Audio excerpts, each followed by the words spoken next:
evening, everyone. I welcome you all on the day two of Onco Illuminate 2025 clinical updates on common cancers.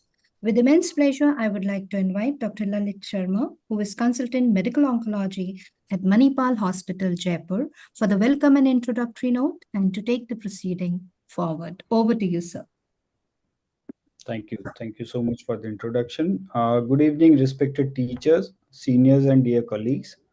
At the outset, let me thank you all for accepting our invitation and sparing your valuable time from your busy schedules for this academic event. I especially thank Dr. Hemant Malhotra sir for making special adjustments to his very busy schedule to join this meeting and impart his wisdom. We embarked on this journey yesterday onwards to discuss the various nuances of common oncological disorders. We not only wish to discuss various day to day challenges in managing these malignancies, but also would like to make sense of flood of latest data available to us by getting insights from the experts on these subjects. We wish to learn by conducting fruitful scientific discussions and sharing our vivid experiences to help us understand the intricacies of managing these disorders. In the first half of this webinar yesterday, we discussed head and neck cancers, followed by early breast cancer and then metastatic breast cancer. Subsequently, we discussed genitourinary and the gastrointestinal disorders. Today, we wish to continue this journey and discuss in the first session hematological malignancies. This will be followed by discussion on the lung disorders. We have a galaxy of renowned experts from various specialties who have a vast experience in managing disorders. We wish to learn from their insights and their take on the newer data available on these disorders. Without any further delay, let us commence with today's agenda. To chair the next session on hematological malignancies, we have none other than Dr. Hemant Dadij sir. Sir is a well-known figure in the oncology fraternity of Rajasthan. He is a renowned medical oncologist at Kolkata and currently in charge of Department of Oncology at Cancer Hospital and Research Center at Kota. I would request him to kindly invite the speakers and take this session forward. Thank you so much. Thank you, Dr. Lalit, for inviting me to chair this session. Warm welcome Dr. Hemant Malhotra sir. He is my esteemed teacher and my guide. I think he did not for introduction is not required for him. I warm welcome Dr. Hemant Malhotra for AST 2024 recap. Dr. Hemant Malhotra sir. So thank you very much, Dr. Dadi. It's a pleasure to be here and see you. I wish we could meet physically, but it's better than not meeting virtually. And many thanks to Lalit Sharma for stitching together a really interesting, nice, knowledge-rich program. And it's my pleasure and privilege to be part of this program. My brief today is to talk to you about some of the new data which was presented at ASH 2024. So I will absolutely stick to that. I will not tell you what CML is and what is BCR-ABL and what is Philadelphia chromosome. I'll just straight away launch into what was presented on CML in this ASH. So can I share my slides now? Am I permitted to do that? Yes, sir. Yes, sir. Okay. So I just wanted to check, can you see my slides? Yes, sir. Yes, sir. Yes, sir. Okay, very good. So this is my agenda today to talk to you a little bit about in the next 15 odd minutes about what happened in ASH 2024 related to CML. And I'm thankful to the International CML Foundation for some help with the slides here. And this presentation was made in a webinar conducted by the ICMLF by Professor Tim Hughes of Adelaide, Australia, who's a very good friend of mine. So ASH 2024 happened in San Diego. Some snapshots from San Diego. I wasn't there, so this is like representative taken from somewhere. And the main session on CML was this one in which novel molecules in clinical practice were presented, and 6 presentations were there. And I'll quickly take you through these 6 presentations. The first presentation was by the Adelaide group by Dr. David Young, update on the ASCENT CML study of frontline asciminib. High rates of optimal response and resistance due to mutation is rare. So, a quick snapshot of the ASCENT CML study. The schema of the studies is as follows. The study included patients, newly diagnosed patients of CML-CP, aged more than 18 years, good organ function, a good ECOG performance status, any one of the major transcripts. All the patients were given asciminib upfront, 40 milligrams twice a day. And as a standard now, BCR-ABL testing was done every 3 monthly. And for those patients who had an optimal response, please look at the green bar at the bottom, like BCR-ABL at 3 months less than 10%, BCR-ABL at 6 months less than 1%, BCR-ABL at 12 months less than 0.1%. These patients were continued on 40 milligrams twice a day of asciminib. However, the small number of patients who did not have an optimal response, for example, if at 3 months, if the BCR-ABL was more than 10, or at 6 months it was more than 10, or at 12 months it was more than 1, then another TKI, as per investigator choice, as per physician discretion, was added to the asciminib. As you know that there are asciminib and the standard TKIs, BCR-ABL TKIs, they have a different mechanism of action, and you can very comfortably combine them without additional toxicity. So another TKI was added to the STAMP inhibitor. And if the patient did not still have an optimal response, then the dose of asciminib was increased to 80 milligrams BD.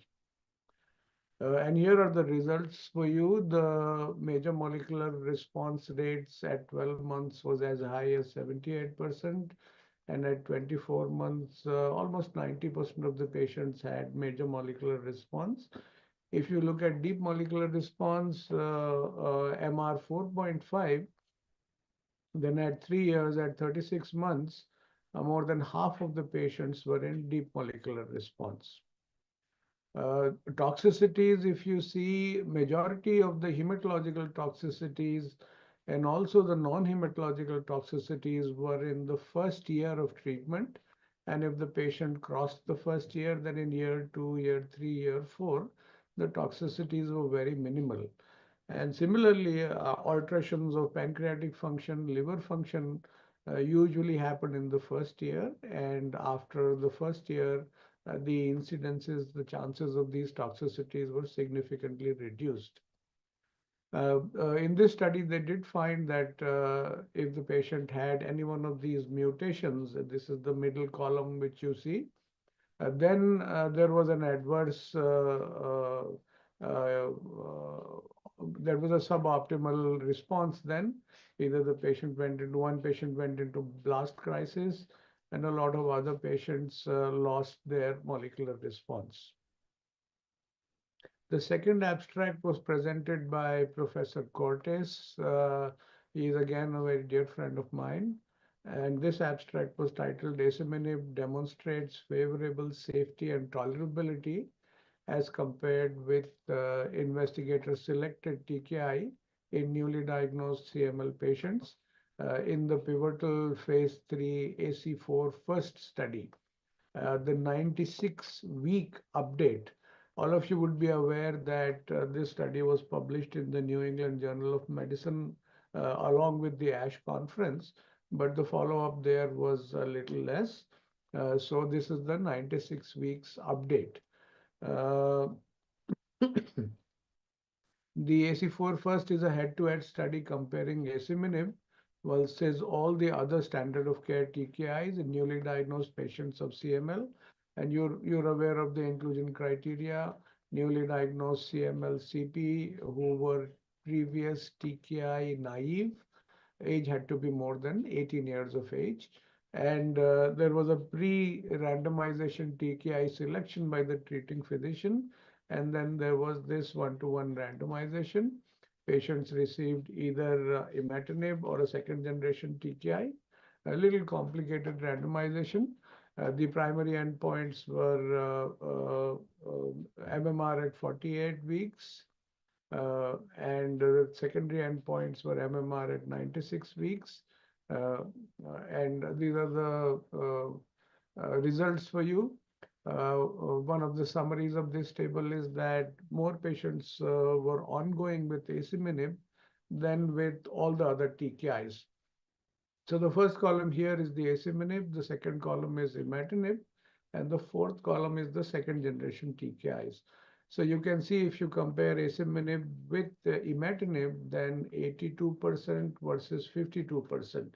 So a larger number, significantly larger number of patients are on asciminib at at the cutoff for this abstract, as compared to only half of the patients who are on imatinib. And the reasons for discontinuation: unsatisfactory therapeutic effect, which could be either treatment failure as per ELN guidelines, or if the patient had a molecular response and then lost the molecular response. These were clubbed under unsatisfactory therapeutic effect, and 8% versus 28%. So way less in the asciminib arm as compared to the imatinib arm. And if you look at the asciminib versus the second generation TKIs, again, asciminib is a little ahead, but not as much as imatinib. What about MMR rates at 96 weeks? They were consistently higher with asciminib across all stratas. This is the overall study results at 96 weeks. Major molecular response 74% for asciminib, 52% for all the other TKIs. And when you split them into asciminib plus asciminib versus imatinib, the difference is even more stark. The difference is still there between asciminib and second generation TKIs, but the delta is not as large as the difference is not as much as when you compare asciminib with imatinib. What about deep molecular responses, MR4, MR4.5?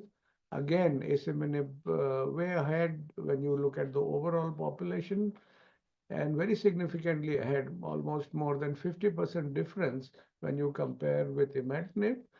You see a significant difference when you compare asciminib with the second generation TKIs, but this difference both in MR4 and MR4.5 is less as compared to imatinib. Now, this is one thing which I would like to point out to everybody. In the asciminib group, there were post-baseline a larger number of mutations seen as compared to imatinib or as compared to the second generation TKIs. Now, the clinical significance of this is not known. A small number of patients had adverse molecular effects, but by and large, for a larger number of mutations, the significance of those is not known. Safety and tolerability, again, asciminib a shade better than imatinib and second generation TKIs. Lesser number of patients discontinuing asciminib because of toxicity as compared to imatinib and second generation TKIs, and lesser number of patients getting a dose reduction in asciminib as compared to imatinib and the second generation TKIs. Arterial occlusive events, which we are concerned about, especially when the patient is taking nilotinib and ponatinib, was infrequent across all subgroups, and there were no safety signals regarding arterial occlusive disease when asciminib was used. So that is like a reassuring fact for us. Then the third presentation was also by Professor Cortes, efficacy and safety of asciminib in CML in chronic phase, interim results from the phase 2 AC2 Escalate trial in the cohort of patients after one prior tyrosine kinase inhibitors. So this was the study design. For both the cohorts, the inclusion criteria included adult patients, API chemo naive CML-CP, no previous accelerated phase or blastic phase, no T315I mutation. And for the second line cohort, there had to be a failure or a warning as per ELN 2020 guidelines with the first TKI at the time of screening, or the patients had to be intolerant to the first TKI. Now, this first TKI could be imatinib or one of the second generation TKIs. And this particular abstract looked at cohort 2. This cohort, when asciminib 80 milligrams per day was used in the second line. And there were 90 plus patients in this. And this was the schema of the study that if the patient had a suboptimal response, meaning BCR-ABL more than 1%, then you could increase the dose of asciminib to 200 milligrams once a day. If the BCR-ABL was less than 1% at 6 months, then you continued 80 milligrams of asciminib per day. And you could escalate the dose even further. You could make it 200 milligrams of asciminib twice a day if the patient did not have an optimal response, if the BCR-ABL was more than 0.1 at 1 year of treatment. So this is a US only study that is fully enrolled. The enrollment was completed in September 24. There were 84 trial sites, 100 patients enrolled in the second line cohort, which is what this abstract talked about. So 71 patients have been enrolled. Safety analysis of all 71 patients who received equal to or more than one asciminib dose was presented. And the efficacy analysis included patients with adequate follow-up. Out of the 71, 67 patients, like 94%, are still ongoing on 80 milligrams or higher dose of asciminib. So this is kind of reassuring for us that even if you give the patient double the standard dose, the patient will tolerate the drug. And there'll be a small number of patients, about 5%, who for various reasons we would need to discontinue the medication. So this is like a strong signal that asciminib in double standard doses and doses even higher than that, the doses which we give for the T315I mutated patients, the tolerability is quite good. Molecular responses in patients who have failed one line of TKI, again, you can see at week 4, at week 12, at week 24, you can see a significant number of patients achieving optimal molecular response, a significant number of patients achieving a major molecular response. And if you look at the reasons why the first line TKI was withdrawn, if it was because of lack of efficacy, the major molecular response at 24 weeks was not, still about 1/3 of the patients achieved. If it was because of lack of tolerability, it went up to more than 50%. What about toxicities? You can see the toxicities here. Any grade toxicity mainly was nausea, hypertension, vomiting, fatigue, headache. A very small number of patients other than hypertension had more than or equal to grade 3 toxicities, the green bar over there. So if you're using asciminib in your patient, please watch out for hypertension and please watch out for thrombocytopenia. So this was the next abstract from the French group, and this was presented by Frank Nicoli. 18-month follow-up of the trial of imatinib after ponatinib induction in frontline treatment of CML-CP. And this trial is acronymized as the TIPI trial. And this is the format of the trial. The main inclusion criteria are here. So adult patients, newly diagnosed CML-CP, could be ELTS intermediate or high, but since July 21, low ELTS were also included. All had to have major BCR-ABL transcripts. and patients with history of cardiovascular disease, except controlled hypertension, were excluded from this study because this was a study of ponatinib, and we have to be extra careful about cardiovascular disease when we use ponatinib. And this was the design of the study. Patients were given ponatinib for the first 6 months at the dose of 30 milligrams per day. And then for patients who had, this was the induction phase, and then then the patient was shifted to imatinib 400 milligrams per day. And the reason for doing this was that you get a quick, deep response with a very effective third generation tyrosine kinase inhibitor. And before the toxicity of the agent kicks in, you switch to a safer and a less expensive TKI. After 2 years of treatment, 24 months of treatment, patients who had a MR 4.5 of equal to or more than 2 years were then offered TFR also as per the Euroski criteria. The primary objective of the trial was proportion of patients optimally eligible for TFR as per the Euroski criteria, and there was a whole bunch of secondary objectives.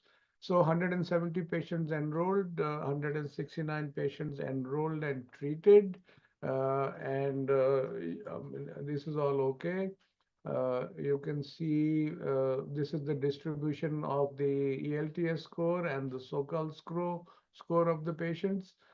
Median follow-up is only about 1.5 years, which is relatively short for a disease like CML, but still you can get a preliminary snapshot of the results. So almost 90% patients completed the 6 months period of ponatinib.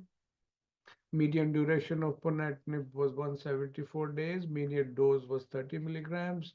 Imatinib maintenance, 81% patients who entered the imatinib maintenance completed the 18-month follow-up.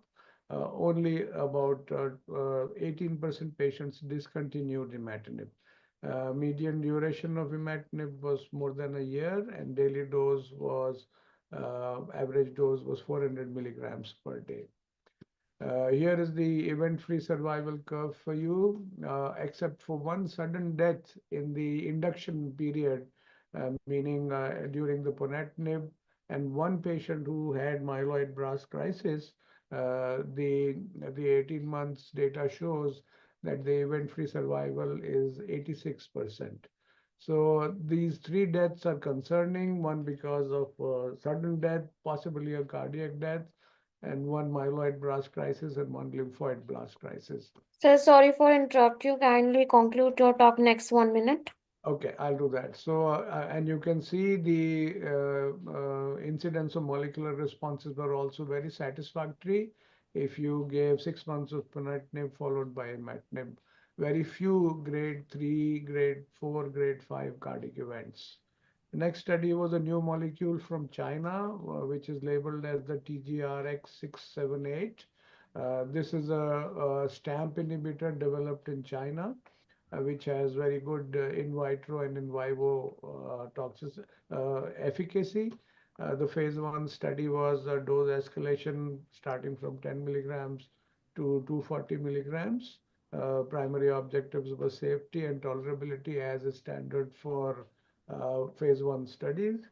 And patients, the major cytogenetic responses, complete cytogenetic responses, major molecular responses were the best if the patient was not exposed to a third generation tyrosine kinase inhibitor. One more abstract which was presented at ASH 2024 was this new STAMP inhibitor, again developed in China, olverembatinib.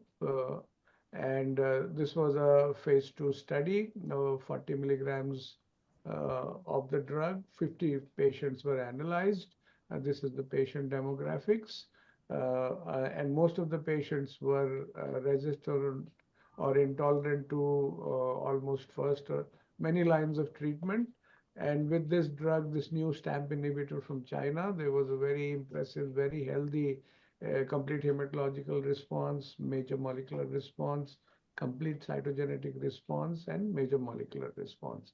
Toxicity profile was also quite favorable, other than thrombocytopenia, neutropenia.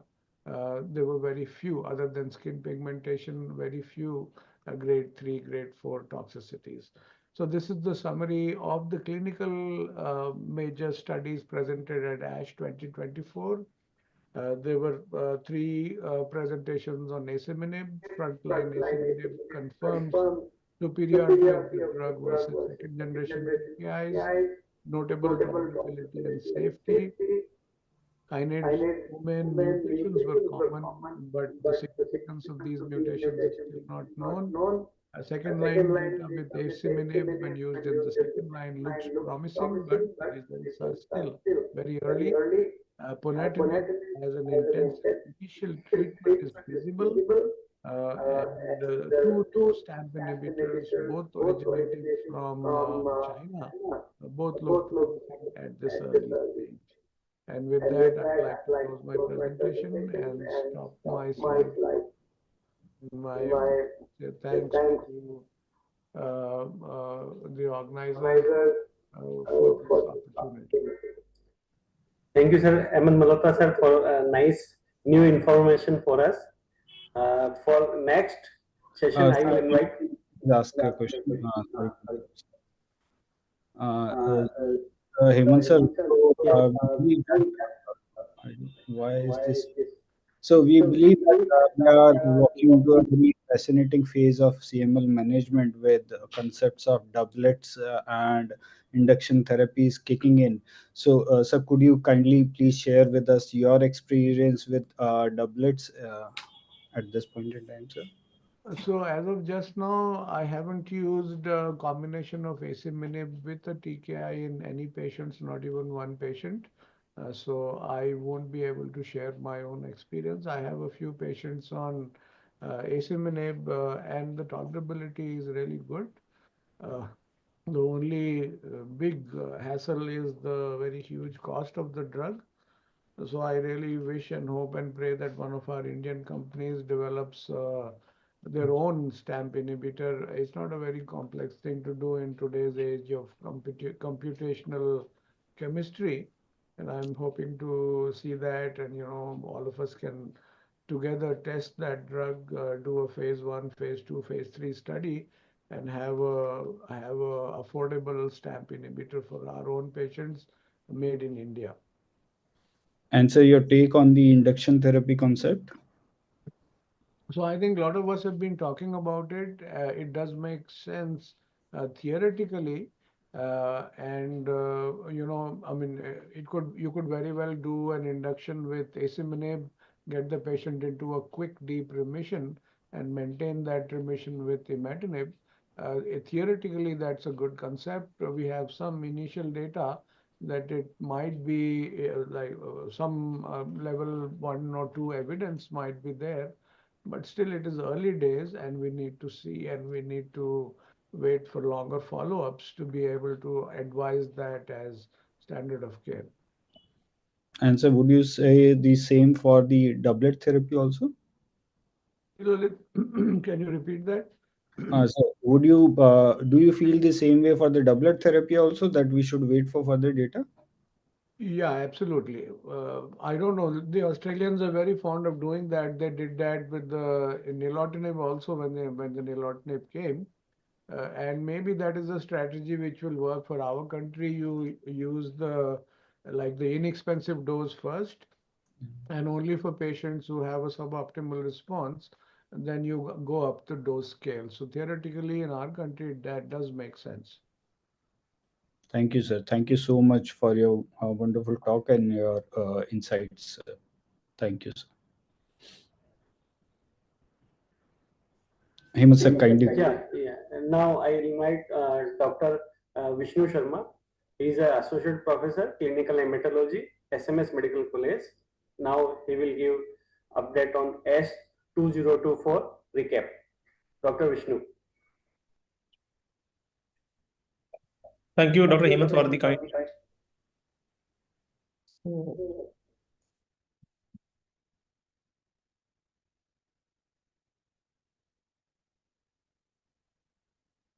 Can you see my slides? Yes, sir. Make Yeah. it full screen, please. Is it visible? Yes, it's now. It's visible, sir. So I'll be speaking on as updates on myeloma, and I'll be presently studies on myeloma. Sorry.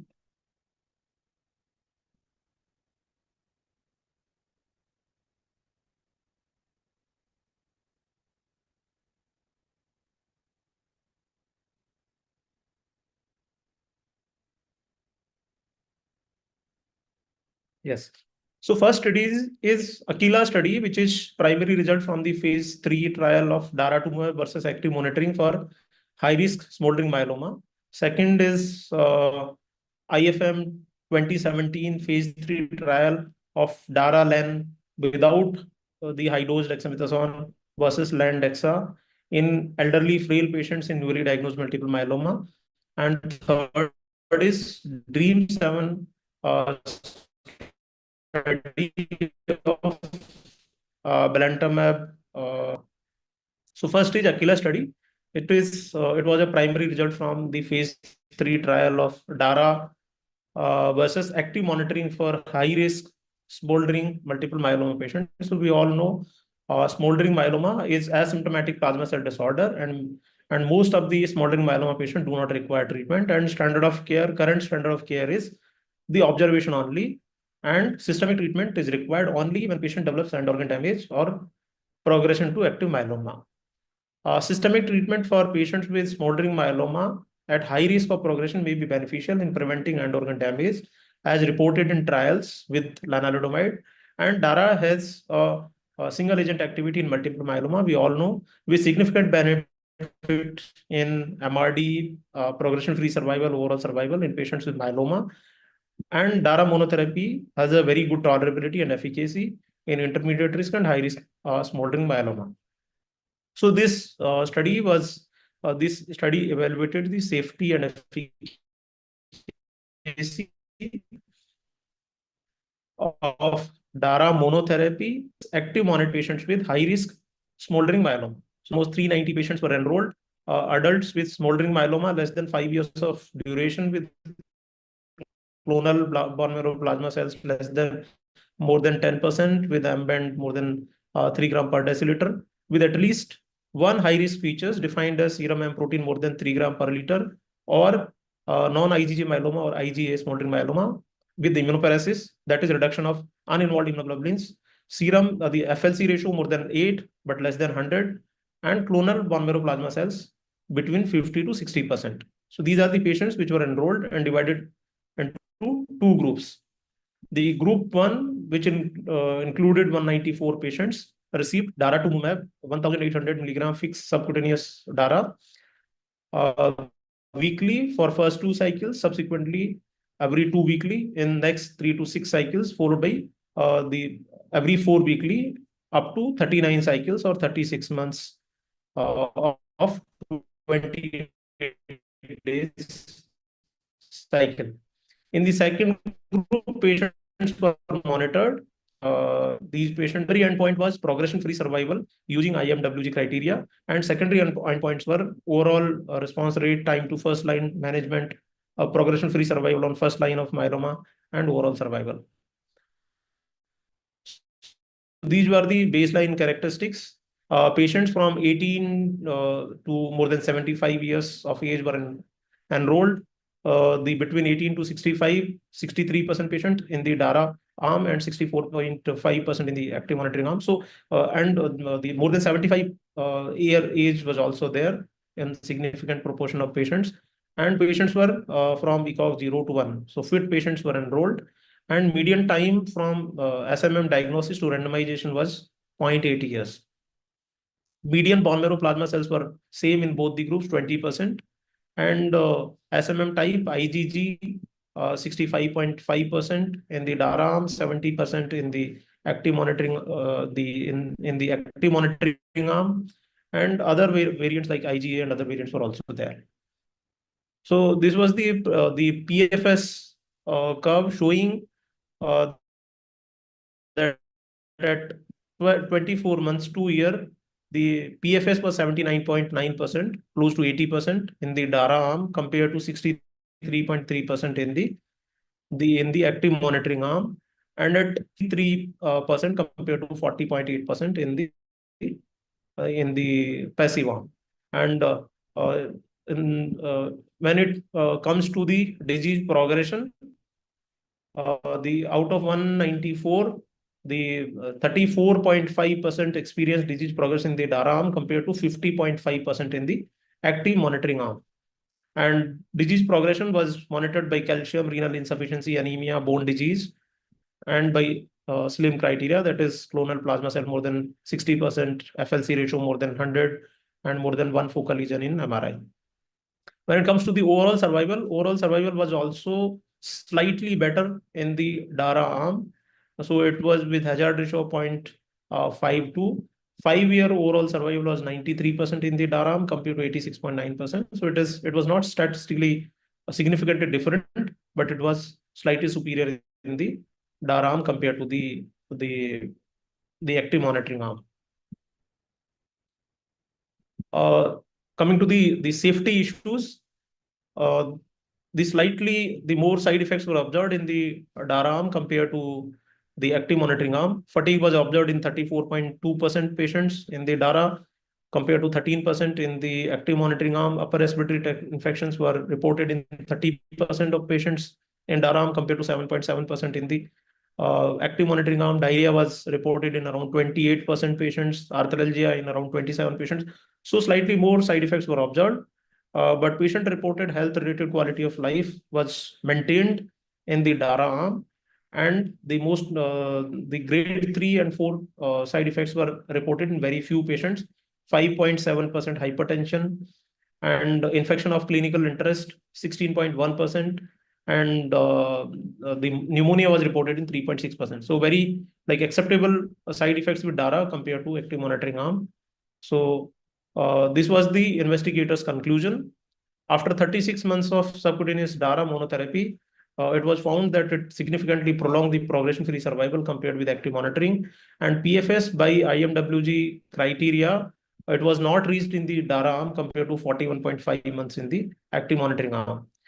And in high-risk smoldering myeloma, the improvement in PFS was observed in the DARA arm compared to the active monitoring arm.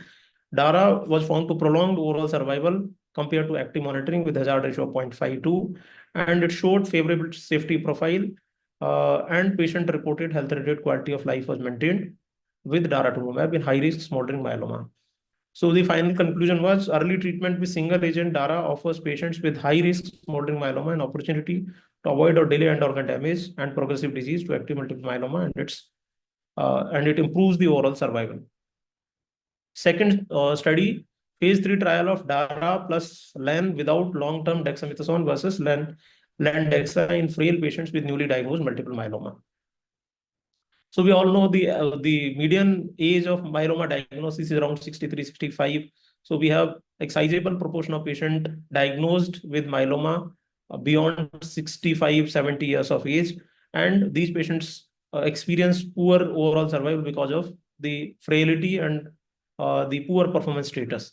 Lenalidomide dexamethasone was former standard of care for transplant ineligible patients and remain an option for selected frail patients with multiple myeloma based on the phase 3 first trial.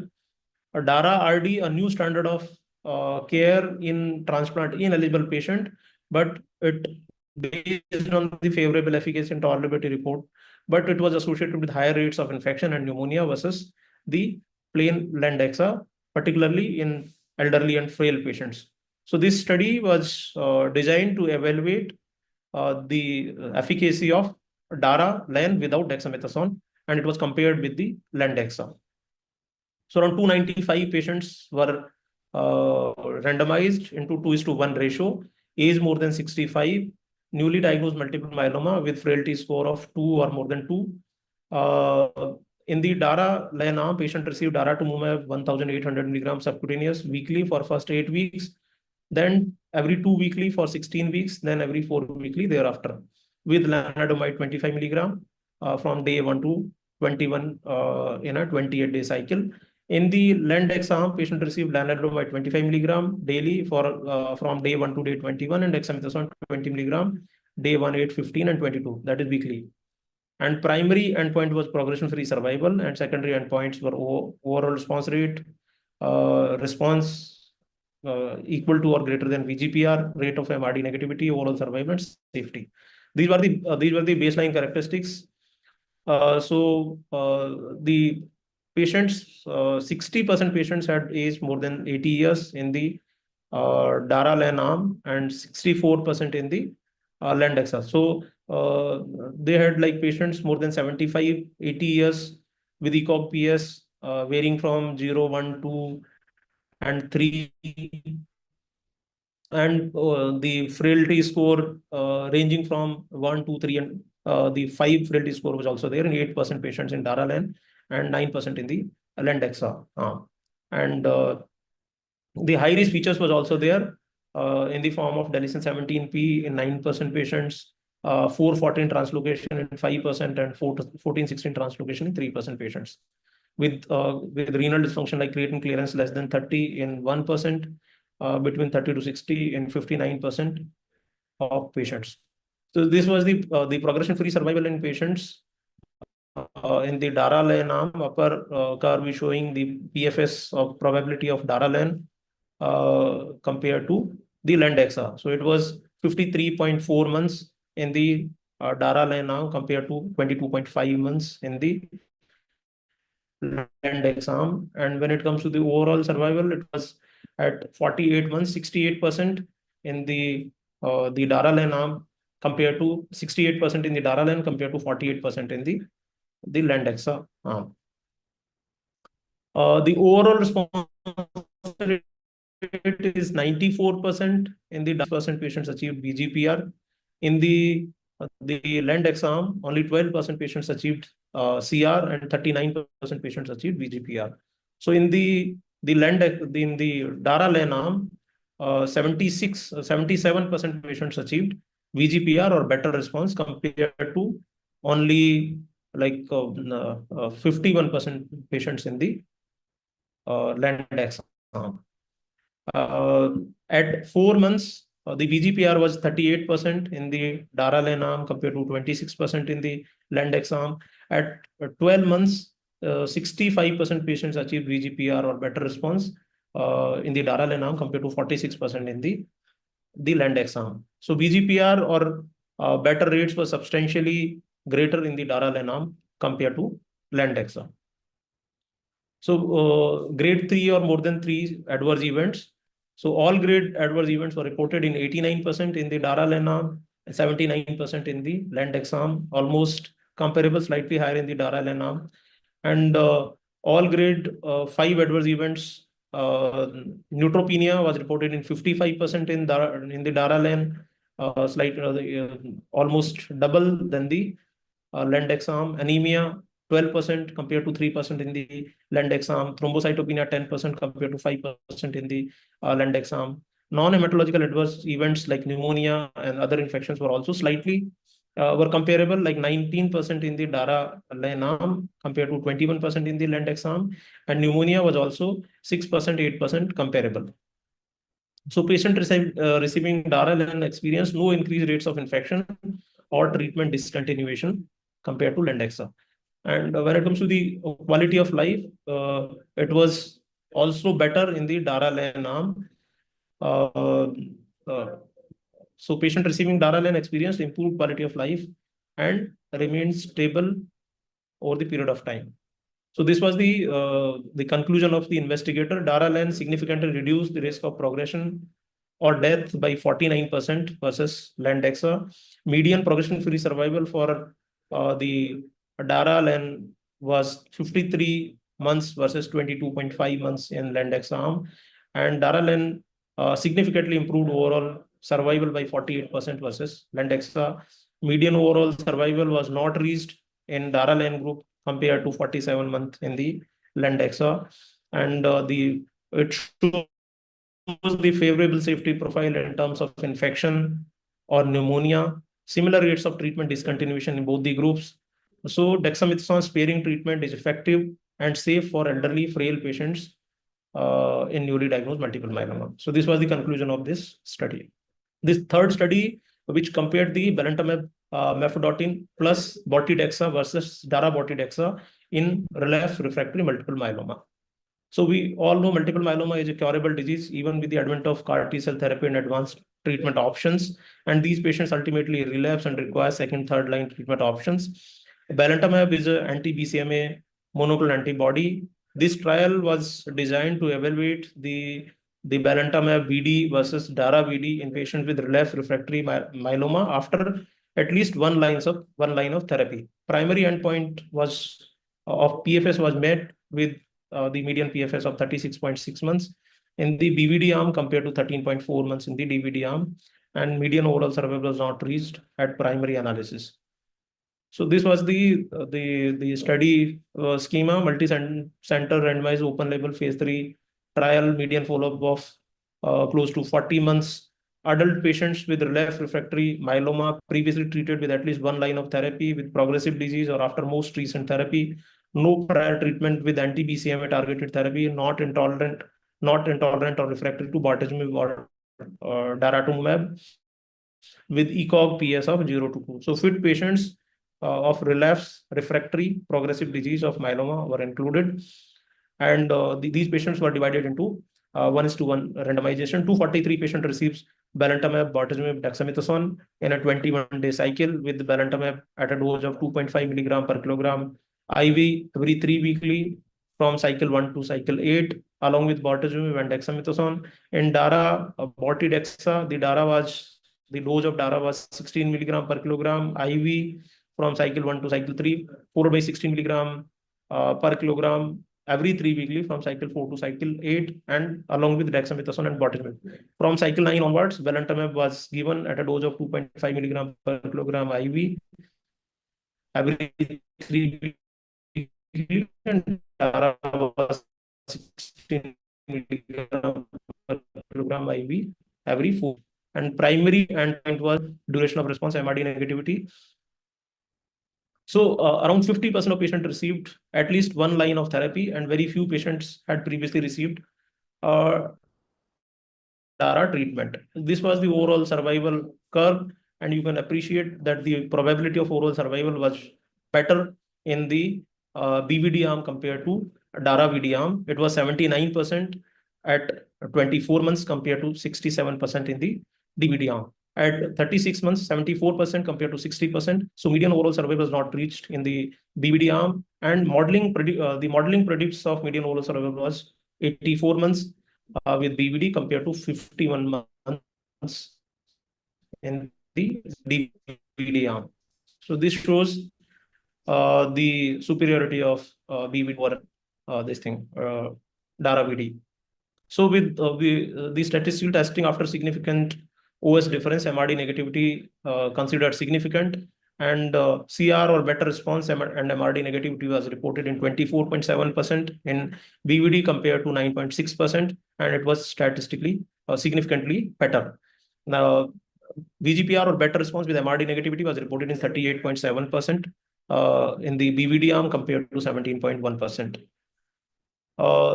Subsequent therapies were also delayed in patients who received BVD compared to DVD. So any subsequent treatment was received by 36% in the BVD compared to 52% patients in the DVD arm, and more patients in the DVD arm received subsequent therapies due to early progression of the disease. In belantamab VD arm, most common subsequent therapies were pomalidomide and lenalidomide. In DVD arm, most common subsequent therapies were lenalidomide, carfilzomib, and pomalidomide. Sir, requesting you conclude your presentation Yeah, in next few minutes. in 1 minute, concluding. So when it comes to the safety, there was no adverse events were almost comparable in both the arms, and there were 69 deaths in the BVD arm versus 101 in the DVD arm reported. More deaths due to multiple myeloma progression, BVDM, 18% versus 8%, and other causes of death included CVD, sepsis, stroke, trauma, and non-CVD conditions. Non-ocular adverse events were also reported, like thrombocytopenia, 70% in the BVD, and grade 3 or more than grade 3 side effects were reported in 56% compared to 35% in the DVD arm. And infections and like other infestations like pneumonias were also almost comparable, but slightly higher in the BVD arm, 7.46% in the BVD arm grade 3 or more compared to 2.9.2%. So this was the conclusion of the investigator. In long-term follow-up, phase 3 trial reported significant improvement in overall survival in the BVD compared to DVD, and median overall survival was not reached in the BVD. Modeled median overall survival was 84 months in the BVD arm compared to 51 months in the DARA VD arm. Primary analysis of MRD negativity rates, which favored BVD, can be considered to be statistically significant. Benefit of BVD therapy was maintained in patient receiving subsequent therapies also, and there was no new safety signals were observed in terms of infection and cytopenias. And the investigator finally concluded that BVD can be considered a new standard of care for patients with relapsed refractory myeloma after 1+ line of therapy based on significant improvement in progression-free survival, overall survival, in terms of duration of response, MRD negativity compared to DARA VD. Thank you very much.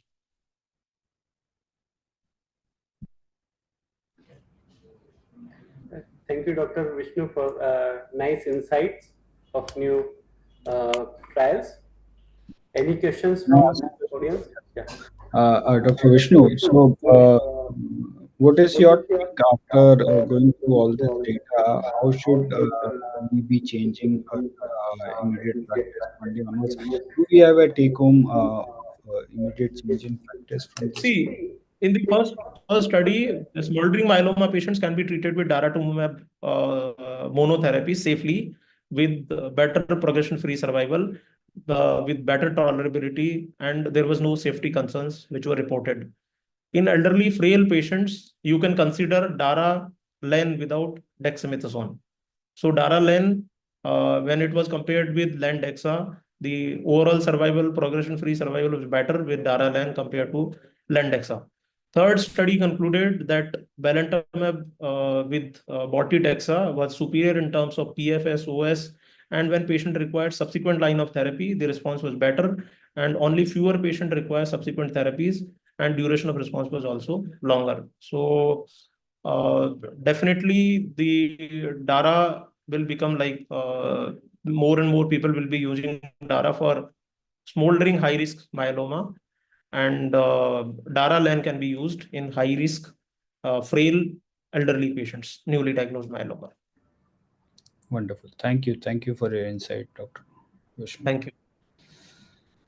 Yeah, now we'll move to next topic. I will invite Dr. Prakash Singh Shekhawat. He's a consultant hematologist and BMP physician in Bhagwan Mahavir Cancer Institute, Jaipur. He will recap the S2024. Over to Dr. Prakash.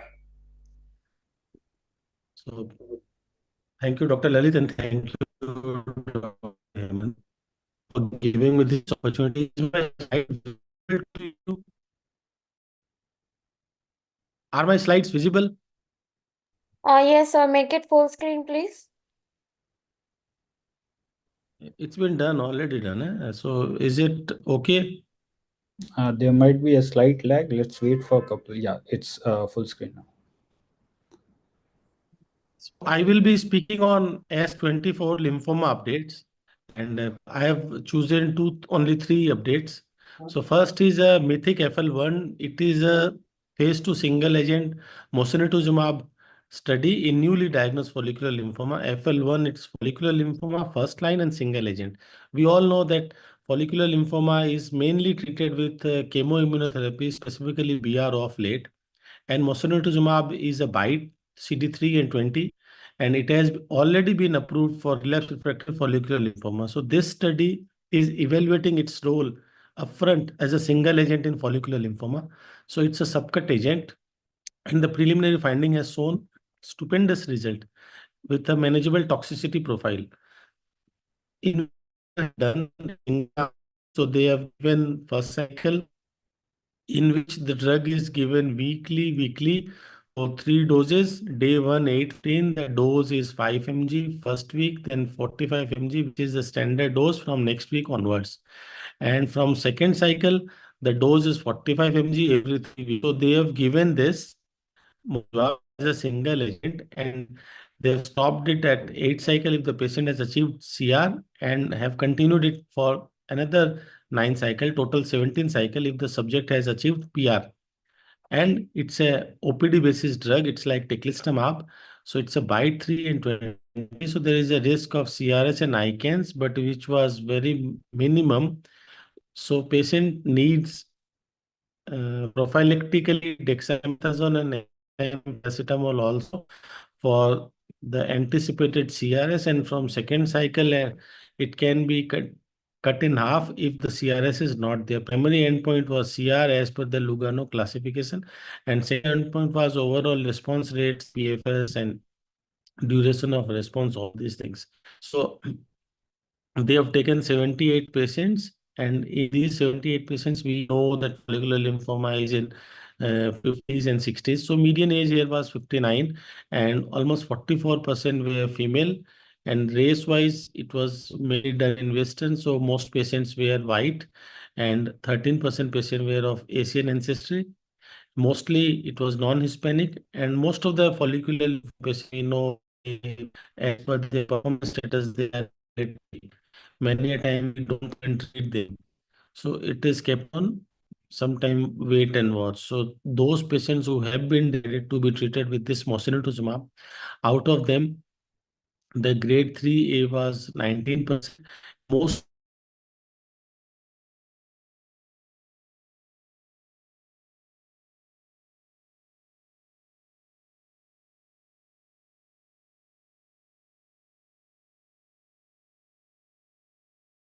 Prakash sir, your slide is not visible.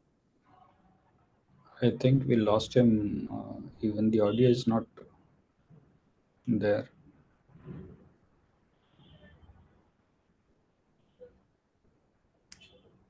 Dr. Prakash, you there? yes, Yes, I'm sir, there. he's there. Yeah. Now we got the audio.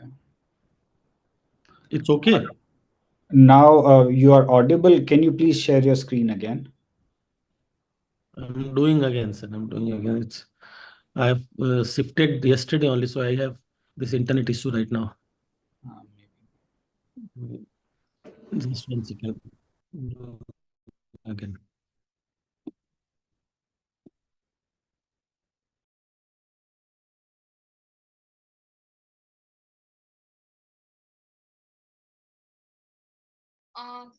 Bro, do you have his PPT slides? So I'm doing it again. Okay. So in this mythic, they have seen that the side effects are most common because it's a subcut injection site reaction. Although it is very less, 67% had grade 1 injection site reactions, and most CRS were of grade 1. No grade 3, grade 4 CRS. No new safety signal in this study. They have seen no ICANS like toxicity. Tumor lysis was also not there. There was one case of tumor flare. Otherwise, it was very beautifully managed, and there is no significant issue of any significant toxicity. Most toxicities were grade 1 to limited only.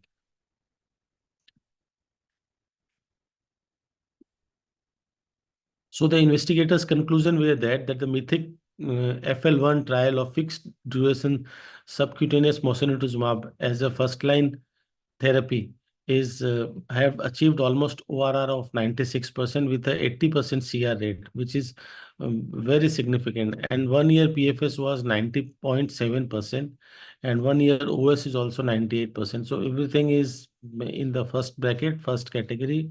Almost 3% patient required hospitalization because of infection. We know with bite, with teclista and alantamab, it is the same issue with bite. You can have a risk of infection. So need to check your IVIGs and need to support with IVIG if IgG level is less than 500. So here the risk of infection was significantly less, only 3%. So 80% CR and 96% overall response with a 98% 1 year overall survival. Although follicular patient lives that well, we know. But this drug is an OPD basis treatment every 3 weekly single subcut injection. So it's a very good drug. My next study is InMind study. It is for tafasitamab, which is an anti-CD19 antibody on the skeleton of lenalidomide. So we already know that lenalidomide and rituximab has already been approved in follicular lymphoma with the previous augment trial. So InMind is they are trying to do a anti-CD19 antibody, that is tafasitamab. So we know len and rituxi is already approved for FL and marginal zone lymphoma. And when we are adding this new drug, which is another immunotherapy, CD19, so we are targeting both 20 and 19 and how it is behaving. So it was a multi-center, it was a international double-blind randomized placebo-controlled study where they have taken almost close to 550 patients and they have divided them in placebo versus tafasitamab arm. And len rituxi was common in both the arms. So the dose of tafasitamab was 12 mg per kg IV. It's 12 cycle were given. So first cycle 3 weekly, then from 4th to 12th cycle, it's every 2 weekly, fortnightly. And it was with a very long follow-up, 5 year follow-up, and primary endpoint was PFS. So they have done this PFS close to 48 months of follow-up, that is 4 years, and we can see the result later on. Then there is key secondary endpoints, which was PET-CR rate, and other secondary endpoint was PFS by, and then ORR and duration of remission, kind of these things. So with the baseline characteristics for most patients with follicular lymphoma, the median age, we see that in all three, the median age is approximately 64, which is equally matched, and more than 75, that is elderly patients, they are also equally matched. Less than 20% patients were senior citizen, more than 75, and male were almost 54%. So the baseline characteristics in both the two arms is absolutely equal. Most patients were in good performance status, and almost 80% patients were in stage 3, stage 4, and grade follicular lymphoma histology grade 1, 2 was almost 75%.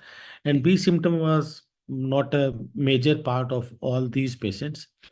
So as per the JELF criteria, almost 80% patient needed treatment in tafasita arm, and in placebo control arm, 84% patients needed treatment with response to JELF criteria.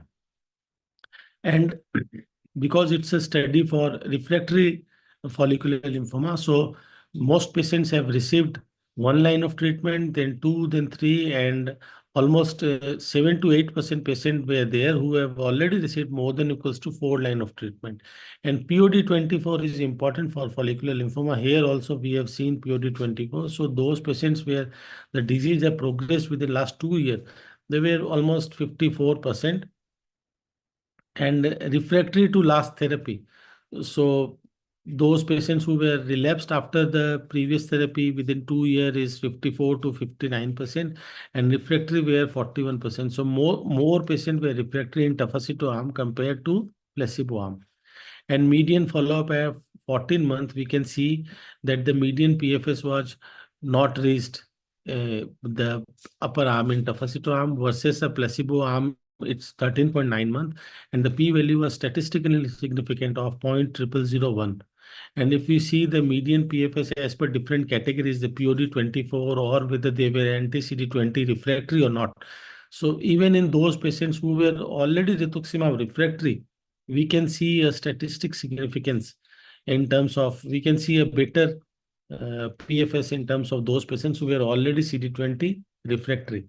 And PFS benefit for 1 previous line of treatment is there, and it is also there for 2 line of treatment, and it was also there in rituximab refractory. It was also there for POD24. And most common side effect, because we are adding one more new drug, so the chances of neutropenia is slightly more, and the infusional related toxicity is more. But we can see in this head-to-head comparison that the chances of neutropenia and chances of infusional toxicities are almost equal. Then next is the chances of infection, which was also not significantly more in these cases, only COVID-19 that could have been there, and COVID-19 related deaths were also there in these patients. So more than equals to grade 3 treatment emergent adverse event. If you see these, then neutropenia head-to-head compared, and pneumonia, because tafasitamab is another immunotherapy and likely to cause more infections. So pneumonia were slightly more in tafa arm compared to the placebo arm. Rest hematotoxicities were almost equal in both the arm, and there were delay dose interruptions in tafasita arm slightly more in this compared to placebo. And they have seen that the tafasito arm, placebo arm, when they have compared this placebo as a retrospective augment trial, which has already established the way for lenrituximab, they have seen that the patients who were given lenrituximab in augment trial, and the outcome in this in-mind placebo is slightly less compared to the previous, because in previously rituximab refractory patients were not included in previous studies of in augment, but in-mind have included rituximab refractory patients also. That's why the outcome is slightly less of the placebo arm compared to previous. So the investigator feels that addition of the CD19 antibody to already established lenrituximab have improved PFS compared to a placebo, and they have improved PFS across important subgroups like POD24 and those who were refractory to CD20 and those who have already received multiple lines of therapy. And there is a trend which favors overall survival in tafasitamab, and safety profile is absolutely equal. There are no other significant safety concern over rituximab. The third is ecogacrin. It is a phase 3 trial for autologous BMT in cases of mantle cell lymphoma who have achieved MRD negative. So for mantle cell lymphoma, our concern and our understanding is that you go for autologous stem cell transplant for mantle cell lymphoma in first CR. And nowadays, once the patient is relapsed, if it's within 1 year, then go for a CAR T. Otherwise, now we are not opting for auto SCT in late relapses compared to our previous generation with better role of TP53 diagnosis and a BTK inhibitor. So this trial is trying to see whether we can do away without a BMT even in upfront setting of mantle cell lymphoma. So they have done, it's a international open label study. So they have taken almost 650 patients who were adult from more than 18 to less than 70, and they have received previous therapy that is usually rituximab containing, and BTK inhibitor patients have also been allowed if they have received BTK inhibitors. So 650 the primary endpoint was overall survival between two arms, and secondary endpoint was PFS between the two arm of MRD negative and the PFS between two arms of MRD positive. So if the patient doesn't have any clonal marker, then we'll consider them as MRD indeterminate because we cannot check the MRD. And if the patient has some clonal marker present which can be detected, so we do a post-induction restaging MRD. And if the patient has achieved MRD negative, the upper one, then we'll go either with bone marrow transplant or without bone marrow transplant with a 3-year rituximab maintenance. So almost. Sorry to interrupt. Requesting you conclude your presentation in 2 minutes. Next 2 Okay. minutes. And those patients who were MRD positive, then also we have gone them with the auto SCT positive or negative. So in this, I will come to this. We can see that arm A, the primary endpoint of overall survival, if the patients were auto MRD negative, then doing autologous transplant is not going to add something more. In those patients, even without MRD negative and MRD positive, we see the overall survival is close to 82%. It's head-to-head matched, equally matched. So whether we are doing auto or we are not doing auto in MRD negative, there is no difference as per this study. And if they see that the patient have been 3-year follow-up, 3-year PFS is also almost equal, 76.6% versus 77.4% in all randomized patients. And the OS and PFS at 3 year in this arm, those who have achieved MRD negative, doesn't different with the help of autologous transplant. In those arms who were MRD positive, if we are thinking of doing an autologous transplant, even in those cases, still then the overall survival and PFS doesn't change much. It's this that some of the MRD positive patients have turned out to be MRD negative with the help of autologous transplant. It's like myeloma auto, but already achieved MRD negative, no difference. So they have seen that the cause of death in all four spectrums, all four arm A and B MRD negative, arm C and D MRD positive.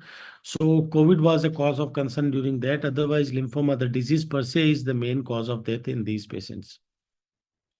And the conclusion is, which I also like very much, that in this they have shown that if the patient of mantle cell lymphoma with a trackable target, if they have achieved MRD negative upfront, then there is no added advantage of doing a bone marrow transplant. You can do away without transplant, give 3 years of rituximab maintenance only. The OS and PFS are absolutely neck to neck. There is no difference in this. Amplify is another study where they have used fixed drug acalabrutinib. Uh, Sorry to interrupt, Dr. Prakash. We are slightly bound on the time. If we could just Yes, so conclude. this is just a simple study where almost 860 patients were taken and they have divided in three arms: acalabrutinib venetoclax versus acalven obinutuzumab versus standard chemoimmunotherapy. So they have taken IGHV mutated, non-mutated, and all patients and stratified as per age. I will just come to the graphs. Whether the PFS, we can see the PFS is best in terms of acalabrutinib, ven, and obinutuzumab. And at 4 years, that is 48 months, the PFS in AV is better than FCRBR. So if you're using acalabrutinib and venetoclax, then it is going to do well compared to a plain chemotherapy arm. And in terms of OS also, because CLL patients, they live longer, we still have different options, chances. But still, in that terms, if we have chosen the OS at 3 year, the overall survival is significantly better in AV and AVO both compared to the chemo arm. And the rate of undetectable MRD in peripheral blood have also significantly depend MRD if we are using acalabrutinib along with venetoclax. Safety-wise, we know when we are using acalabrutinib, there are some side effects in terms of cardiac side effects, in terms of bleeding, which are common and known to be there. So most patients in acalabrutinib containing arm, they have some cardiac toxicities, whereas the patient who have received chemoplain, FCR or BR, because of chemoimmunotherapy, there is a significantly high risk of febrile neutropenia and infusion-related toxicity. The first AV, no IV drugs, so no infusion-related toxicity, absolute zero. An adverse event of clinical interest, we know this is major hemorrhage, neutropenia, and cardiac, more in case of acalabrutinib containing arms. And the investigator conclude that the hazard ratio for acalabrutinib, venetoclax, and AV obinutuzumab both is significantly better compared to your chemo arm, and OS has been prolonged in this arm. So we can do away with this, and we can use double agent of venetoclax plus acalabrutinib for a fixed dose, 1 year duration, and we follow those patients in later with MRD negative state. So acalabrutinib ven has also been given as a fixed 1 year finite therapy as per this. So thank you for giving me this time. Thank you so much, Dr. Prakash, for that elaborate presentation. And we believe that we are entering into a very exciting era of managing lymphomas with so many effective molecules coming to our rescue. Future do you see in managing lymphomas, if we could point out one major change? So managing lymphoma like this ecogacrin trial, they have said that you can do away without auto. So mental is auto also out. So we don't left much of choice. Second, if we are using this tafasitamab and upfront we have mosunetuzumab for follicular lymphoma, first line therapy, subcutaneous 3 weekly injection. overall response rate 96%. So this is going to change our way of follicular lymphoma. Mostly we don't treat, wait and watch, and once we decide to treat, just a subcut injection every 3 weekly, the disease is gone. So it was for 8 cycles. So it is very good. Finite therapy, only 8 cycles, 3 weekly subcut. So this will, I think, change. Subcut also makes our and patient's life very easy in the sense that it becomes kind of clean. With no admissions required. We are able to attest the patient in the clinics itself. So Absolutely. thank you so much, Dr. Prakash, for that wonderful insight of yours. And I would like to thank Dr. Hemant Dadi, sir, for sparing his valuable time. Sharing this. Thank you. Thank you so much, Dr. Hemant Dadi, sir. And for the next session, which is on lung carcinomas, Dr. Pawan Agrawal, sir, I was able to see him. Is he there? Okay. Probably he's running slightly late and he'll join us in some time. May I invite for the next talk in the lung cancer session? It is a sponsored session by Dr. Lal Path Lab, and we have with us none other than a very renowned molecular pathologist with us, Dr. Vamshi Krishna. He is an excellent orator. He is the head of genomics and clinical cytogenomics at Dr. Lal Path Labs, Jaipur. Over to you, Dr. Vamshi.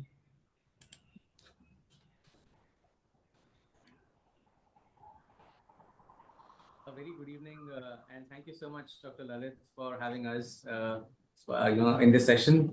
I think it's a very interesting topic that I have. Thank you for a very kind introduction. I'm just going to share my slides now.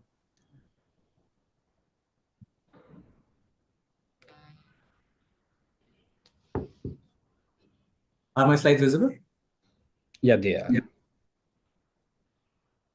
I'm just going to make it full screen. So as I said, thank you so much for giving me a kind introduction, and this particular topic. It's extremely important. I'm talking about liquid biopsies in non-small cell lung carcinoma. As we all understand, obtaining an effective diagnosis is one of the most important thing that we can do for our patients. Is it a primary or is it a secondary metastasis? So for which we would obviously want to kind of look at invasive procedures that we have been doing prior, which are the gold standard, and to obtain the material for which we need to do all sorts of a carcinoma of unknown primary versus a primary diagnosis. Especially for non-small cell lung carcinoma, we kind of look at whether it is an adeno versus squamous, is it a TTF1 positive, or is it a CK7 or a P63 or P40 positive non-small cell lung carcinoma, adeno versus squamous, and so on and so forth. Distinguishing whether it is an adeno versus squamous is not the only thing that we stop at. We obviously look at the molecular alterations of that specific cancer so that they are targeted by the medications which are available. It's not just actionable, it should also be a druggable alteration that we're looking at on the molecular alteration or a molecular signature of that particular tumor. A complex nature of tumorigenesis, especially the heterogeneity of the tumor, can only be deciphered by a combination of not just the biopsy site that we are biopsying, but also looking at the circulating tumor DNA. Sorry to interrupt, but your slides are not moving and they are not full screen also. Okay. I'm just stop sharing and I'll share again.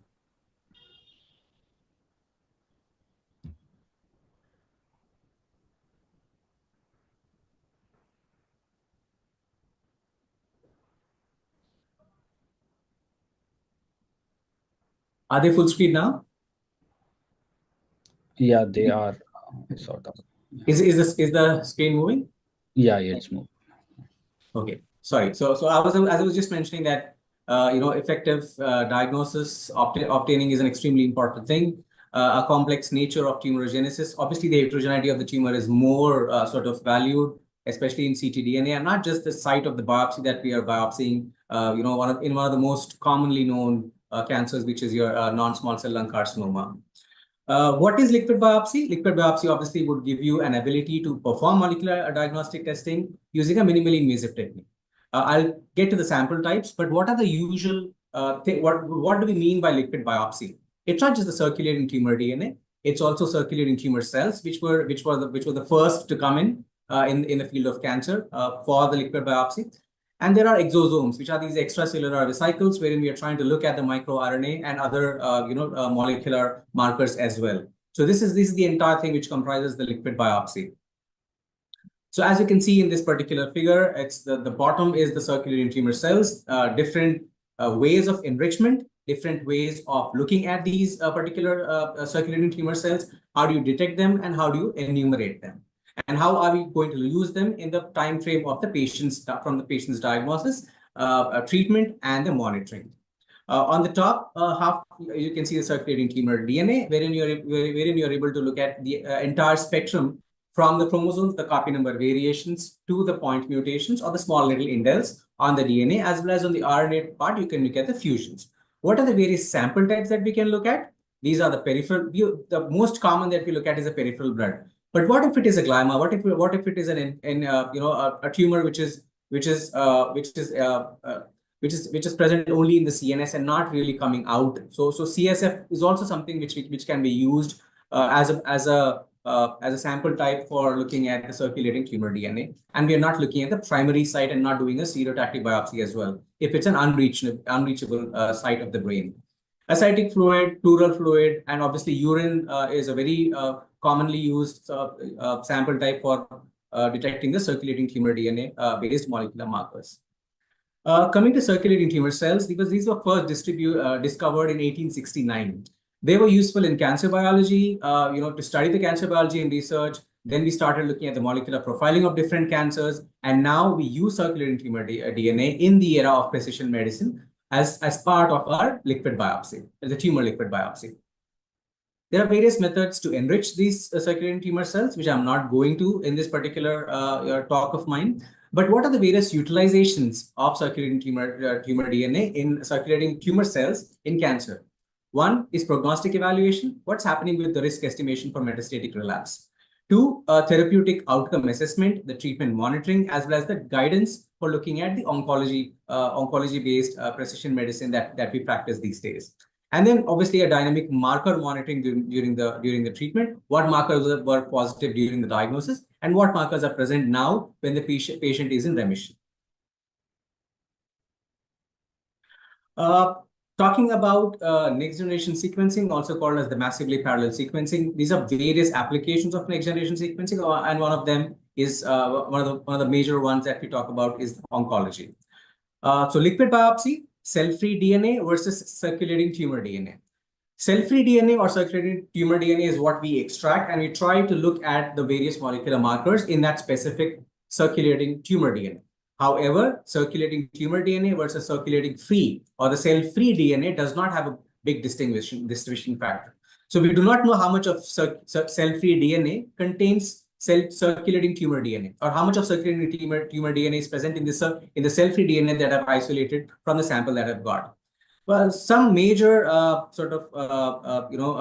numbers that I've given, the year 1948 is where the cell-free DNA was actually discovered in human blood. Then 1977 was the first time that we detected high concentrations of these cell-free DNA or circulating tumor DNA in cancer individuals. 2005, wherein the first clinical study wherein point mutations were detected based on the sample type of circulating tumor DNA.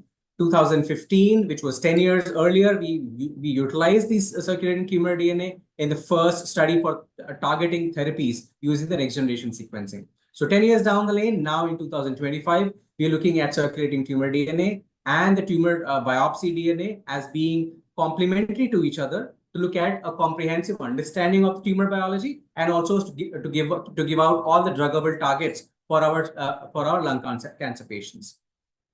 So how do we go about a next generation sequencing for these liquid biopsies in the lab? This is the next generation sequencing workflow. Sample is collected, and this from the sample we look at the library preparation for a circulating tumor DNA. These libraries or these books of these libraries are different targets or different genes, different gene target regions that we are interested in our lung cancer patients, and these libraries are sequenced. These are ATGCs. These merely are ATGCs which come out of the sequencer And so we have to look at the quality control as to how the different how was the different coverage, how were the different ATGCs, and what was the alignment to our reference genome. When we align our reference genome against the patient's tumor circulating tumor DNA targets, then we understand whether there is a single base substitution, if there was a deletion, if there was an insertion, if there was any copy number variations, or if there was any variant which was worth calling in the sequences that we've done. This is the QC parameters that we check, and we call out the variant. For example, here as it is shown that there was a deletion variant which has been shown. So this deletion can be in the EGFR gene in the exon 19. So that's what we annotate. So this region, which is all the ATGCs, which is just called out against our human reference genome, is annotated based on its chromosomal positions, pointing out to whether it is an EGFR gene and to which exon does this region belong to in that specific gene, and where is this deletion, which is actionable and which is druggable for our patients. The various quality parameters that I was mentioning for next generation sequencing are these important ones that we have to look at in our reports and for our patients. What is the coverage? Has the entire BRAF gene been covered, or the entire exon 15 of BRAF gene been covered, and only then I'm able to call out a BRAF V600E. Has the entire exons from 18 to 21 for the EGFR been covered, for which I can call out the driver mutations, the resistance mutations, the primary resistance mutation, also the secondary resistance mutation, the C797S also. So the coverage is extremely important to understand in our next generation sequencing reports. Next, the depth. How many times is my mutation, how many times is my variant being covered in a specific next generation sequencing based test? For a somatic mutation, it is, I will be confident if I'm getting a 500 times that particular missense mutation, that particular indel, or that particular copy number variations. In a germline setup, I'm happy at 50x. In a somatic or a cancer-based setting, I'm happy at 500x for a tumor-based mutation. When I'm looking at a liquid biopsy, when I'm looking at a circulating tumor DNA, I'm happy at more than 10,000. I'm happy at more than thousands of depth. That gives me the confidence that yes, it's a true mutation, it's a true variant that I'm calling, and it's not a false variant. What is the sequencing reads QC? Q40, Q30, something which we need to understand how much is the error for the sequencing that I've done. A Q30 will tell me 1 in 1,000. A Q40 will tell me 1 in 10,000 reads in which there was an error which was incorporated. So the higher the score, the more the confidence that I have that yes, my sequencing has been good, and so I'm calling out a right variant. How about a variant allele frequency? Any variant allele frequency which is less than 5%, I would try and look at whether I'm not looking at a chip mutation. Most of the KRAS mutations, most of the TP53 mutations in a non-small cell lung carcinoma, if I'm looking at a variant allele frequency less than 5%, can be a chip mutation, can be a clonal hematopoiesis of indeterminate potential gene mutation, which might not actually be related to the tumor or the non-small cell lung carcinoma per se, and which might not be actionable and druggable for my patient, even if I'm looking at a KRAS G12C mutation, for which we have a specific drug.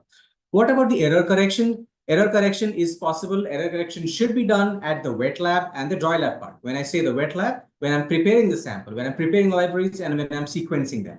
Well, how about the dry lab? When I'm talking about the bioinformatics analysis, when I'm looking at the errors, the Q30, the Q40 score, all of those errors I'm correcting at the wet lab part by incorporating unique molecular indices, by incorporating my PCR, by eliminating my PCR duplicates. And in the dry lab part, when I'm putting out against the reference genome and I'm trying to correct the errors based on the Q40, Q30 scores, and I'm taking out specific integrated genomic viewer, the IGV, that I'm mentioning here in this particular figure over here.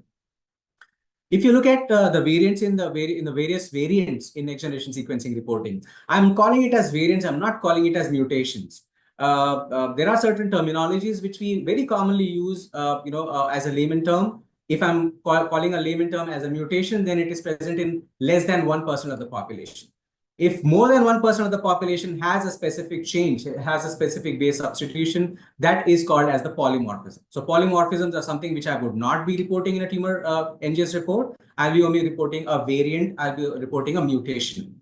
So these are the various mutations. There is a copy number gain that you're looking at. There's a copy number loss. There is insertions and deletions. There's point mutations in the form of base substitutions, which can cause a missense or a nonsense variant. And there are there are fusions between genes. The BRAF KIAAF 1549 gene, which is present in pediatric gliomas.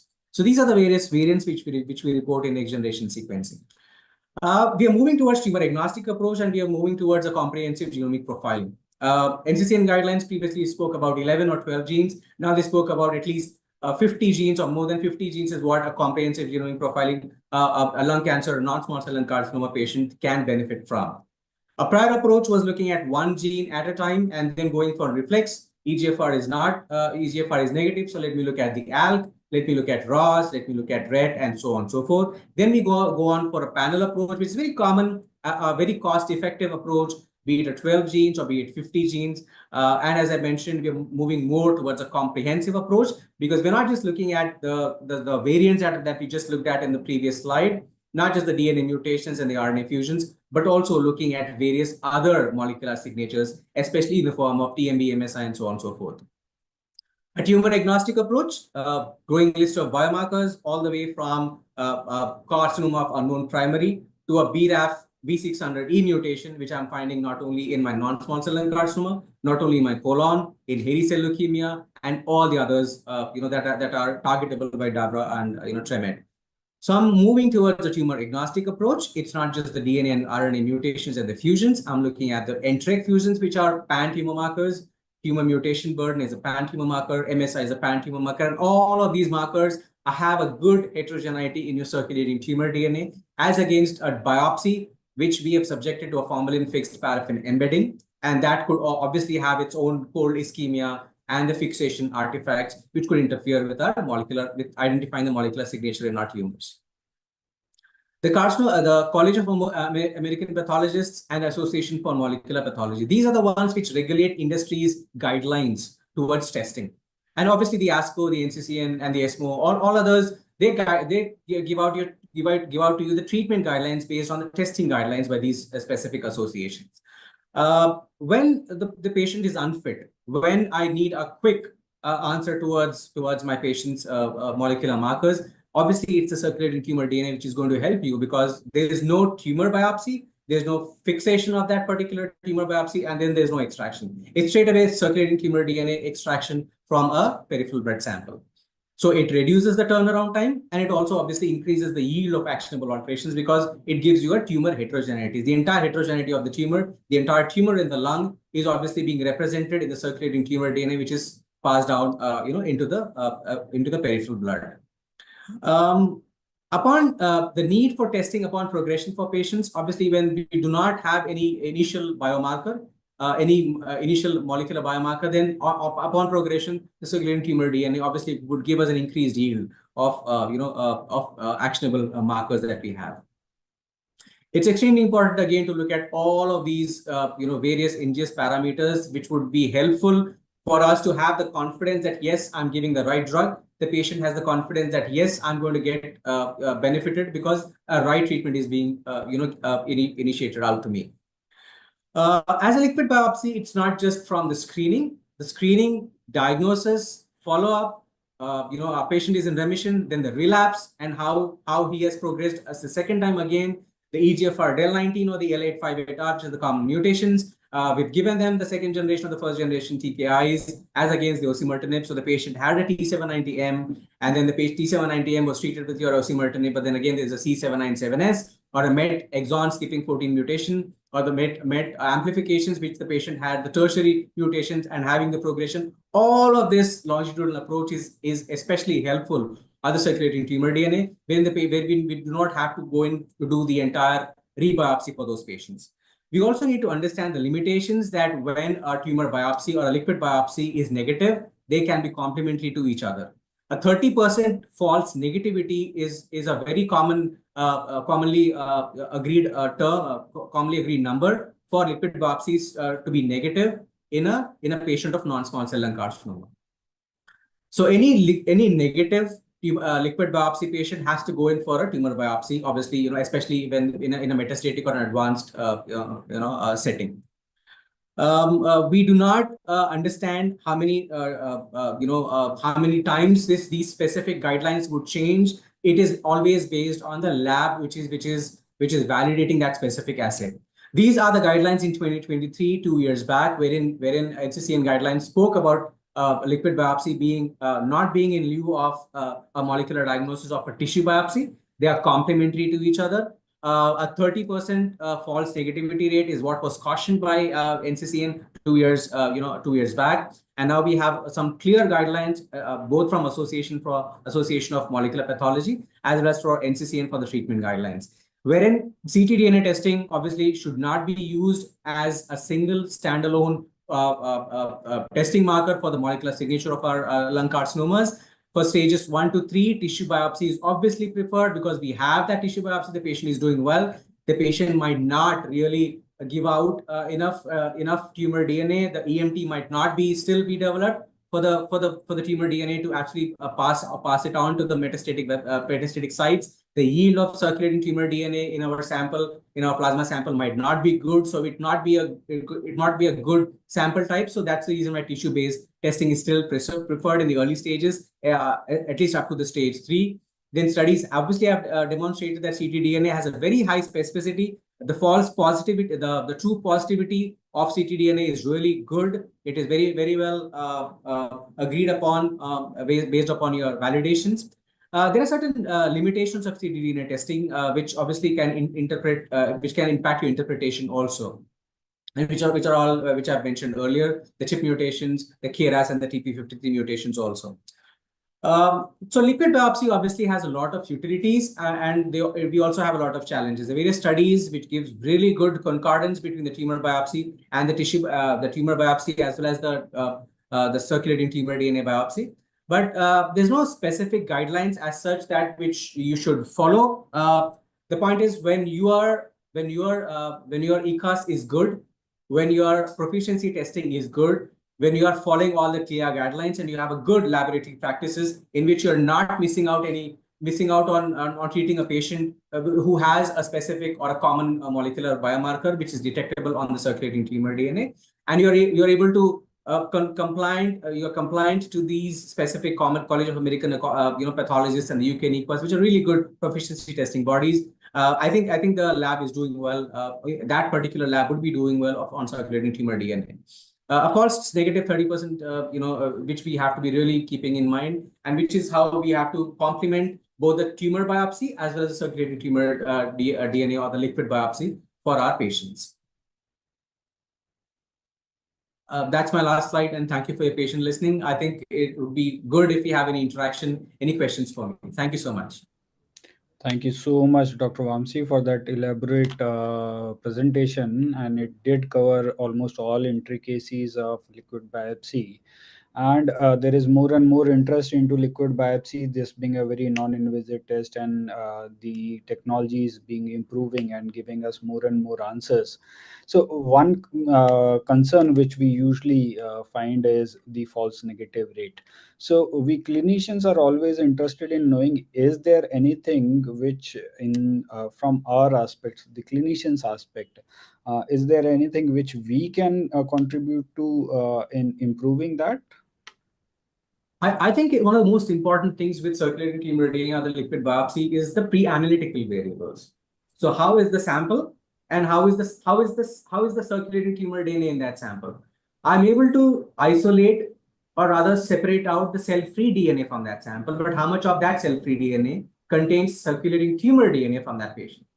How good is the EMT? How if the patient's tumor has actually metastasized and is shedding its circulating tumor DNA in the blood, then I think that it should not be a problematic for any lab, any good validated assay in a specific lab to be able to catch that. The variant allele frequency is extremely important. If you can look at the variant allele frequency, if you can look at the monitoring of a specific molecular marker of that patient from diagnosis to say a treatment monitoring or at the time of relapse, a good sort of correlation, longitudinal monitoring would obviously help us. If I know that the patient is EGFR positive at diagnosis or a KRAS positive at diagnosis, it will be helpful for me, because if I'm looking at a 3% variant allele frequency, a 2% variant allele frequency, then I'll try and correlate, and I'll try to say that maybe this G12C is actually coming from the patient's tumor, and it's not something which I need to disregard because it is below my reportable limit of the assay. So that way, I think we can combinedly kind of look at from a longitudinal monitoring from the diagnosis to the patient doing better and possibly having a relapse at the moment. Wonderful. Thank you so much, Dr. Vamsi, for those wonderful insight of yours. Now, moving ahead for the next presentation, we have a very dynamic medical oncologist from Udaipur, Dr. Ankit Agarwal. He's a consultant medical oncologist at Gitanjali Hospital, Udaipur, and he would be enlightening us on the exploring unmet need in the exon 20 insertions. Over to you, Dr. Ankit. Thank you. A very good evening to everyone, and thank you, Dr. Lalit, for having me here and giving this opportunity. I'll just share my slides, and I think we are good to go. Are my slides visible?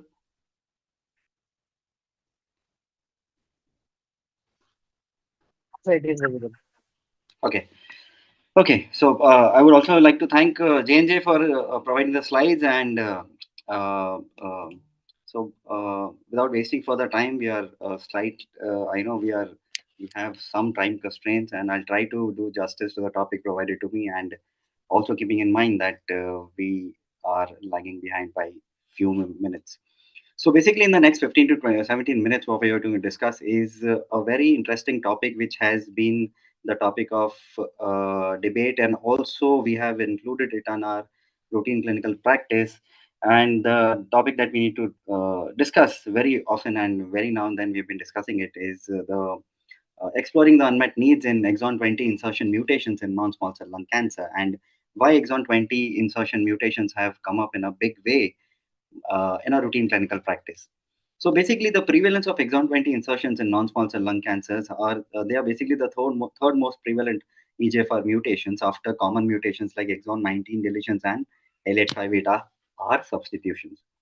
So this is the diagram. They basically account for around 12% of the EGFR mutated non-small cell lung cancer.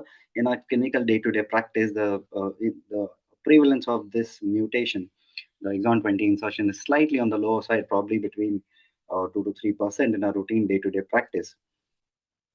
So basically, where do we see this common mutation? Where do we, what are the patients, what are the category of patients where we see the exon 20 insertion mutations? It is prevalent in women, non-smokers, and those of Asian ethnicity, and in adenocarcinoma lung. These are the basic patients category where we see it commonly, and we should expect that these might be the patients wherein we see exon 20 insertions. Very few studies have reported the prevalence of exon 20 insertions in Indian scenario, and when we look at the data, the mutation is ranges between 1 to 8%, the exon 20 insertion mutation in India, and these are all retrospective data. But yes, I think it's coming up, and we are very interested in to look at whether our patient has this exon 20 insertion mutation or not, because the treatment pattern and the treatment line is entirely different. We don't use TKIs routinely only. Only TKI is not the routine protocol that we follow currently for our patients who have this mutation. So there are only two retrospective studies that have reported the efficacy of currently available treatment regimens in patients with exon 20 mutations. In retrospect, there was a retrospective study by Kate S. et al. That reported that the median PFS for these patients who have these mutations was only 6 months, and the median OS was 15.8 months with the use of routine chemotherapy protocol. Median PFS with oral TKIs was only 1.9 months. That was one thing to ponder, why these patients do not respond to the routine EGFR TKIs. So let us go into the biology of exon 20 insertions, a brief introduction and the discussion about biology, why TKIs are not very effective. So basically what happens whenever there is an exon 20 insertion mutation on the in the EGFR gene, it basically what happens, it changes the ATP binding site. It basically, the most of the insertions, they occur between the amino acids 761 to 775, and basically what happens is the area, the place where the drugs EGFR TKIs need to attach themselves to the EGFR binding site gets changed, heterodimeric changes occurs, and thus these are not able to get attached to the EGFR site, and hence leading to the resistance of TKIs. Basically, the location of these insertions, they can influence the drug ATP binding kinetics, and hence we see these patients do not respond to TKIs. There are basically very broad number of EGFR 20 insertion variants. To date, over 100 unique variants of EGFR 20 insertions mutations have been identified. So basically what happens whenever there is an exon 20 insertion, it results in a sterically entered drug binding pocket, and activation of the EGFR happens without markedly reduced ATP affinity or enhanced affinity for the first generation inhibitor geftinib, and hence resistance to the TKIs. Wherein when we compare it to the other common EGFR mutations, basically in them what happens whenever there is a common EGFR mutation like exon 19 or L858R mutations, they have a reduced affinity for ATP and enhanced affinity for the EGFR TKIs, and thus they have a very high sensitivity to EGFR TKIs and a wide therapeutic window. So because of the limited available use of TKIs and limited response of TKIs to in these patients, there are limited treatment options available, and current treatment regimens have limited efficacy, and thus it has highlighted the need for novel targeted treatments for patients with EGFR exon 20 insertions. So this is the response rate of EGFR TKIs. When we look at the response rate of EGFR TKIs, when we use EGFR TKIs in routine L858R mutated patients or exon 19 deletions, the EGFR TKI response rate is as high as 60 to 70%, whereas in these patients who have an exon 20 insertion, the response rate can be as low as less than 30%. And also EGFR TKIs have poor outcomes in EGFR exon 20 insertions with a median PFS of 1.4 to 3 months and a median OS of only 4.8 to 19 months as compared to those patients who have common EGFR mutations, wherein the median OS can be seen as high as 19.6 to 36 months. Also, those patients who have exon 20 insertions, platinum-based therapies also are very commonly used in these patients as first-line treatment, and there we see the median OS of 17 to 18 months and a median PFS of 5.3 to 6.6 months. So, exon 20 insertions are associated with poor prognosis, and as compared to those patients who have common EGFR mutations, these are associated with a 75% increased risk of death as compared to those patients who have common EGFR mutations. Real world progression-free survival, we see that the median real world overall survival and progression-free survival is 10.5 months in common EGFR mutations as compared to those who have an exon 20 insertion, where we see a median OS of only 2.9 months. So, on the real world analysis, the conclusions say that those patients who have an exon insertion 20 insertions have a higher risk of death as compared to those patients who have a common EGFR mutations, and platinum-based therapies are the most common first-line treatments available or used currently for exon 20 insertion NSCLC, with no clear standard of care in the second line. Basically, one more reason why exon 20 mutations have been associated with a poor prognosis is because of underdiagnosis. Still, I think PCR-based EGFR test are very routinely used in a lot of areas where we see, because of the PCR-based test, they are not able to capture every exon 20 insertion mutations, and hence, because of the missing of these exon 20 insertion mutations, a lot of them, they are not being subjected to the proper treatment. So there are limited number of EGFR exon 20 insertion mutations by PCR. Less than 5 exon 20 insertion mutations have been identified by PCR-based tests, and it is recommended that at least an NGS test should be done to recognize all these exon 20 insertion mutations, which can diagnose at least 70 exon 20 insertion mutations, and hence we can direct the patients to a proper treatment. We know that the patients will do poorly with EGFR TKIs. So PCR misses 49% of the cases identified by NGS in the GINI database. So to summarize, this was the exon 20 insertions are uncommon. The range is between 1 to 8% in the Indian scenario. They have limited efficacy. EGFR TKIs are associated with good high resistance, and hence the first line treatment that routinely is available or is used for most of the patients is platinum-based chemotherapy. And because of the poor prognosis associated with EGFR TKIs, there was a need to introduce new drug, which has come up in a big way. Amivantamab has been approved in second line as well as in first line for the patients who have exon 20 insertions. So what is amivantamab? It's basically a fully human IgG1 bispecific antibody, which targets both MET and EGFR. It binds extracellularly, so it is not affected by co-mutations in the EGFR TKI binding pocket. By targeting the activating and resistance EGFR mutations and MET mutations and amplifications, it addresses two major mechanisms of resistance to the standard of care treatment. So how does amivantamab act? It has basically three mechanisms of actions. The first is what it does is recruits the effector cells or the natural killer cells and macrophages to direct them to cause direct tumor toxicity, tumor cell killing. That is called as immune cell directed activity. By inhibiting the EGFR and MET receptors, it also causes EGFR and MET receptor degradation by trogocytosis, and because of this degradation, that leads to receptor inactivation. Inhibition of the ligand binding leads to decreased intracellular signaling and hence decreased proliferation and ultimately cellular killing. So these are the three mechanisms by which amivantamab acts. Currently, what is the protocol? What is the dosage recommendation? Currently, those patients who require amivantamab as a second-line treatment, the drug is given every week for the first 4 weeks, intravenous infusion, and then after 4 weeks, every 2 weeks starting from week 5.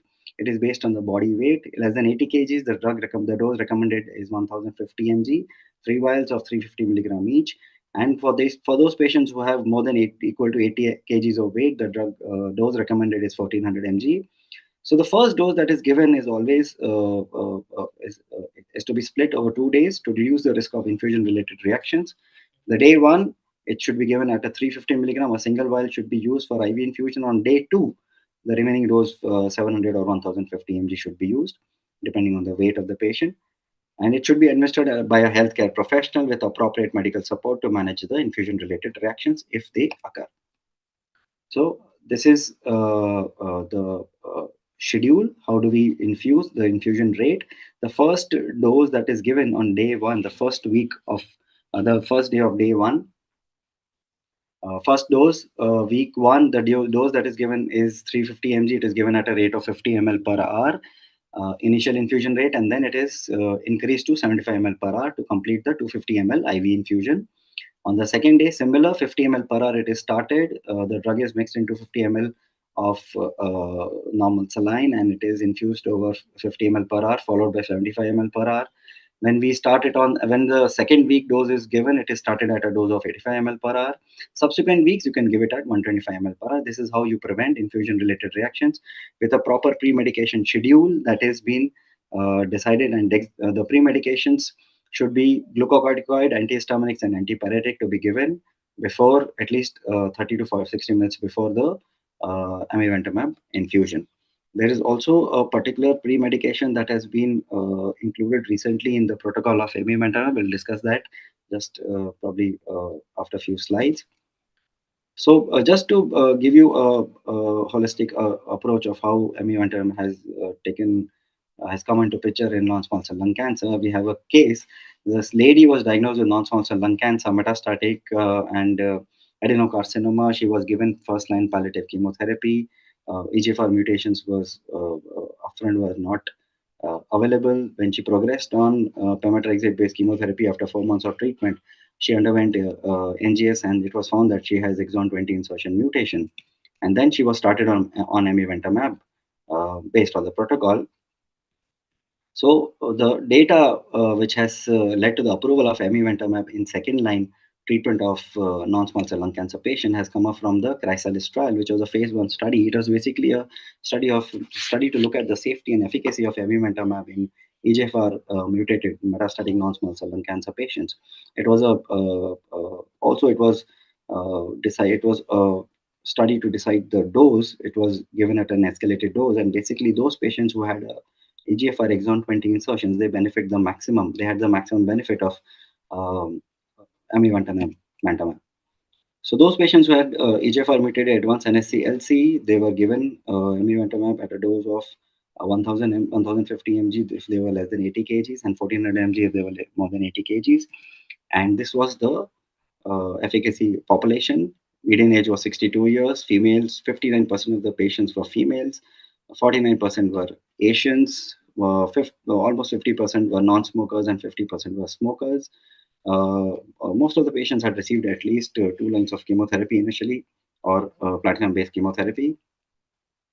This was what the Chrysalis study suggested, an overall response rate of 40% even in second line with the use of amivantamab in those patients who had exon 20 insertions, with a median duration of response of 11.1 months, a clinical benefit rate of 74%. So 74% of the people benefited by the use of amivantamab. Non-small cell lung cancer in a second line treatment with a clinical benefit rate of 74% was quite significant. And efficacy of amivantamab was considered was consistent across all all subgroups, be it age, sex, race, or depending on ECOG performance status. It did not. It showed good benefit in those patients who had who had received previous lines of therapy, whether they had history of smoking or not, whether they had brain mets or not.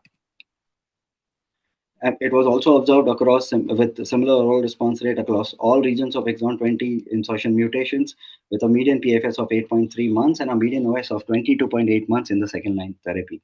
Remember, we are talking about non-small cell lung cancer in the second line treatment, wherein we are getting a median OS of 22.8 months in exon 20 insertion mutations. So at the end of 2 years, 13.7% of the patients were still progression free, and at the end of 2 years, 47% of the patients were still surviving when who received amivantamab. Only 4% of the patients discontinued treatment because of amivantamab related to the side effect profile. 5% of the patients had serious side effects. The most common side effects that was seen was immune-related adverse reactions and dermatological toxicity like paronychia or rashes.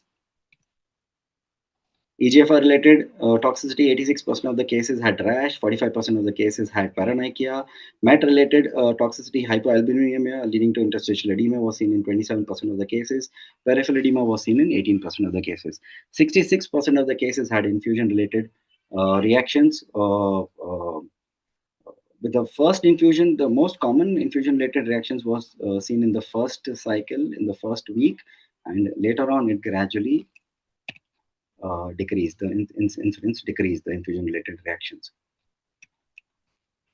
So, summary of the Chrysalis study: it had a tolerable safety profile consistent with EGFR and MET inhibition. Treatment-related adverse effects were primarily grade 1 and 2. Treatment-related discontinuations were low, as close to 4%.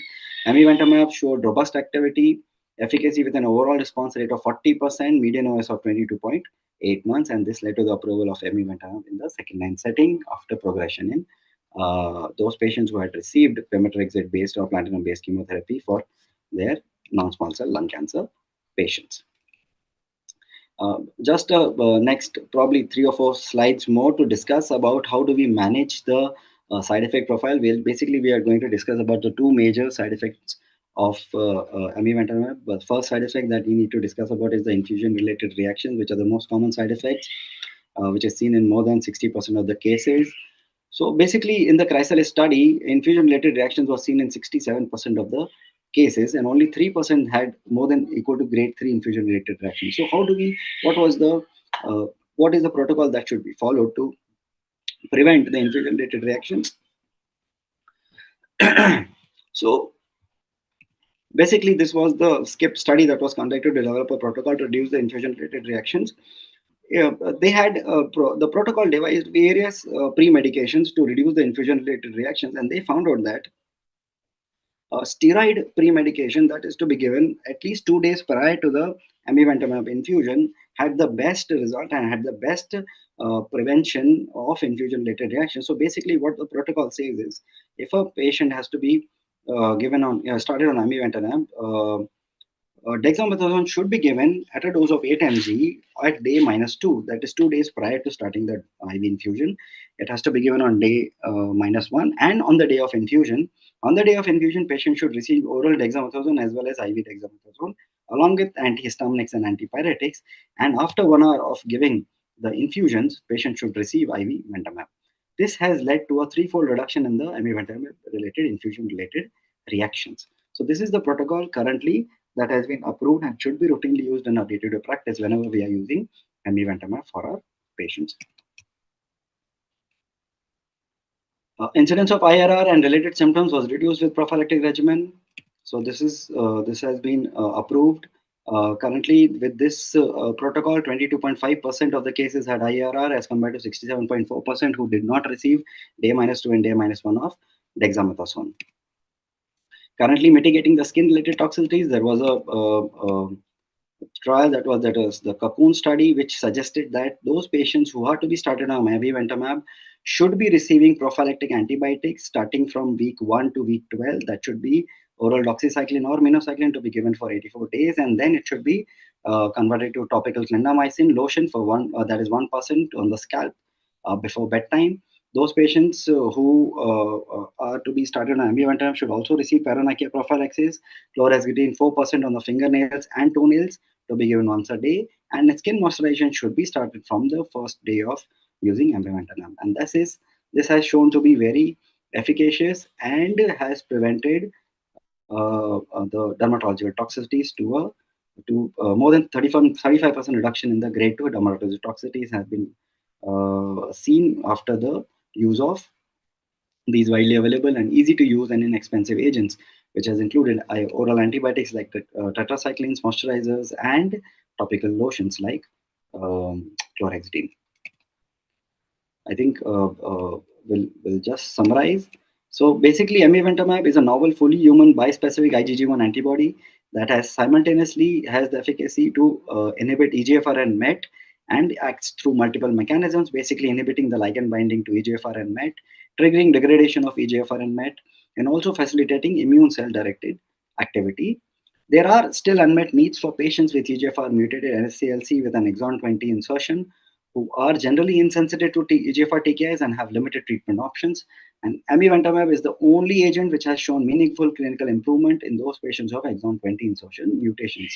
I'll not go into the details of the Papillon trial, which is the the trial for first-line amivantamab. I think we can discuss it probably through chat or later through questions. Thank you. Thank you, Dr. Ankit, for that elaborate and lucid presentation. So, most of us would agree that abiventamab comes to our rescue in this very difficult subset, which usually has a poor outcome. I would like to know your personal experience with the molecule. How has it been? Okay, so we had, me and Dr. Pulkit had one patient. I'll not say that it was my personal patient, but we were in a discussion when Dr. Pulkit started the patient. So it was around 1.5 years back. And that time, basically what happened, the prophylactic regimen was yet not decided what to give in a prophylaxis to prevent infusion-related reactions and also to prevent the dermatological toxicities. So we usually, what we did was he had the patient and we were in a general discussion. So basically that time, just a pre-medication with steroids and antihistaminics on the day one or on the same day of giving amivantamab it led to bad dermatological side effects. Patient had bad scalp effects, scalp toxicity. So then, when this was converted to -2, -1, and then day 0 of dexamethasone, the dermatological toxicities went down a lot. We don't know whether it was because of the change in the treatment regimen or it was because the general consensus, the general toxicity profile of how amivantamab does. Initially, we have a lot of rash-like side effects, and gradually these wane off. So that was basically, but the response is amazing. Response has been, patient is still in complete remission after 1.5 years of treatment. So I think the response has been dramatic. The only thing that we need to look at is very scary dose of amivantamab in the first line setting. It's not possible to use 1700 mg in the first line. Even with 1000 mg, the patient has a lot of side effects. So I'm not very sure of using it in first line at a dose of 1700, probably starting with a low dose of 1050 and then gradually increasing to 1400 should be a good option if you're using in first line. I don't know what is the experience of others here. Probably they can pitch in if they have used it at 1700 mg. Okay. Anyone in the panel if would wish to contribute to this with their experience? Okay, so it's a rare kind of indication, and a very limited number of patients are there. So now, with gradually more and more patients receiving this, and the pre-medication protocols being now set in well, so probably as has been with almost all other molecules, as we use them and as the time passes, we become wiser and kind of are able to handle these side effects far better. And there is no doubt all these targeted therapies, the molecular directed therapies, are actually the future of oncology. This precision oncology is going to be a practice of day by day. Thank you, Dr. Ankit, again for that wonderful presentation and your Dr. insight. Pulkit has joined. I think he can pitch in and tell us about his experience on amivantamab. I don't know whether Dr. Pulkit is here or not. He'll be okay. Okay, probably once we have more and more experience, we can discuss, and Yeah, gradually we can incorporate more and more into our clinical practice once we have a lot of data. Yeah.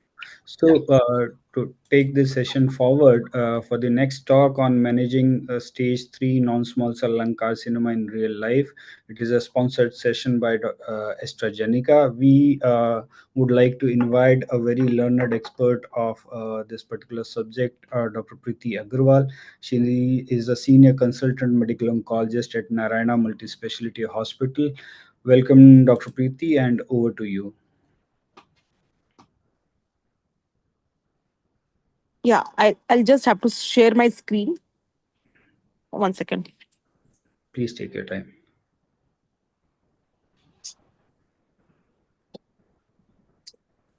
Okay, I've shared my screen. So my screen is visible, no? Yeah, it is visible. You are crystal clear, audible. Okay. So thank you, AstraZeneca, and thank you, Lalit sir, for giving me this opportunity. Today, I'll discuss a real life case of stage 3 non-small cell lung cancer, and then we'll discuss management along with that. So I had a patient, he's a 52-year-old male. He presented with dry cough and weight loss, non-smoker, no comorbidities, chest X-ray suggestive of a radio-opaque density in left upper and middle lobe, perilesional haziness, and mild bilateral apical thickening. CT, large mass in apico-posterior region of left upper lobe with enlarged mediastinal lymph nodes. Then the patient underwent PET CT, suggesting almost 7.5 centimeter mass in left upper lobe, abutting the costal and mediastinal pleura. So it's a T4 disease with mediastinal lymph node on the opposite side. So it's an N3 disease. The final staging was stage 3C. So biopsy was done from the lung lesion, which was CT guided. It was suggestive of poorly differentiated adenocarcinoma. ISC suggesting TTF1 being positive, few cells P63 positivity, CK7 positive. So it's an adenocarcinoma of left lung with the clinical stage of T4N3, stage 3C. So stage 3, it's a locally advanced non-small cell lung cancer, and it's heterogeneous with majority of patients having unresectable disease. Stage 3 is actually stage 3A, 3B, and 3C. 3A, 3B, 3A is when T1, T2 or N2 lesion, or N1 with T3, T4 lesion, or N0. 3B will being T3, T4, N2, and any N3 lesion with T1, T2 is 3B. N3 lesion with T3, T4 lesion is 3C. These are the 5-year survivals. So this staging is important because 5-year survival, it helps in prognosis. The 5-year survival of stage 4 lung cancer is almost 10%. And however, in stage 3, it is almost 3C is 13%, 3B is 26%, and 3A is 36%. So 5-year survival depending on what type of stage 3 it is. So how do we stage lung cancer? We do PET CT, and for occult brain lesions, we do MRI brain. For invasive staging, for non-surgical like EBUS or EUS, and surgical like mediastinoscopy, anterior mediastinotomy, or VATS. So why do we need invasive staging?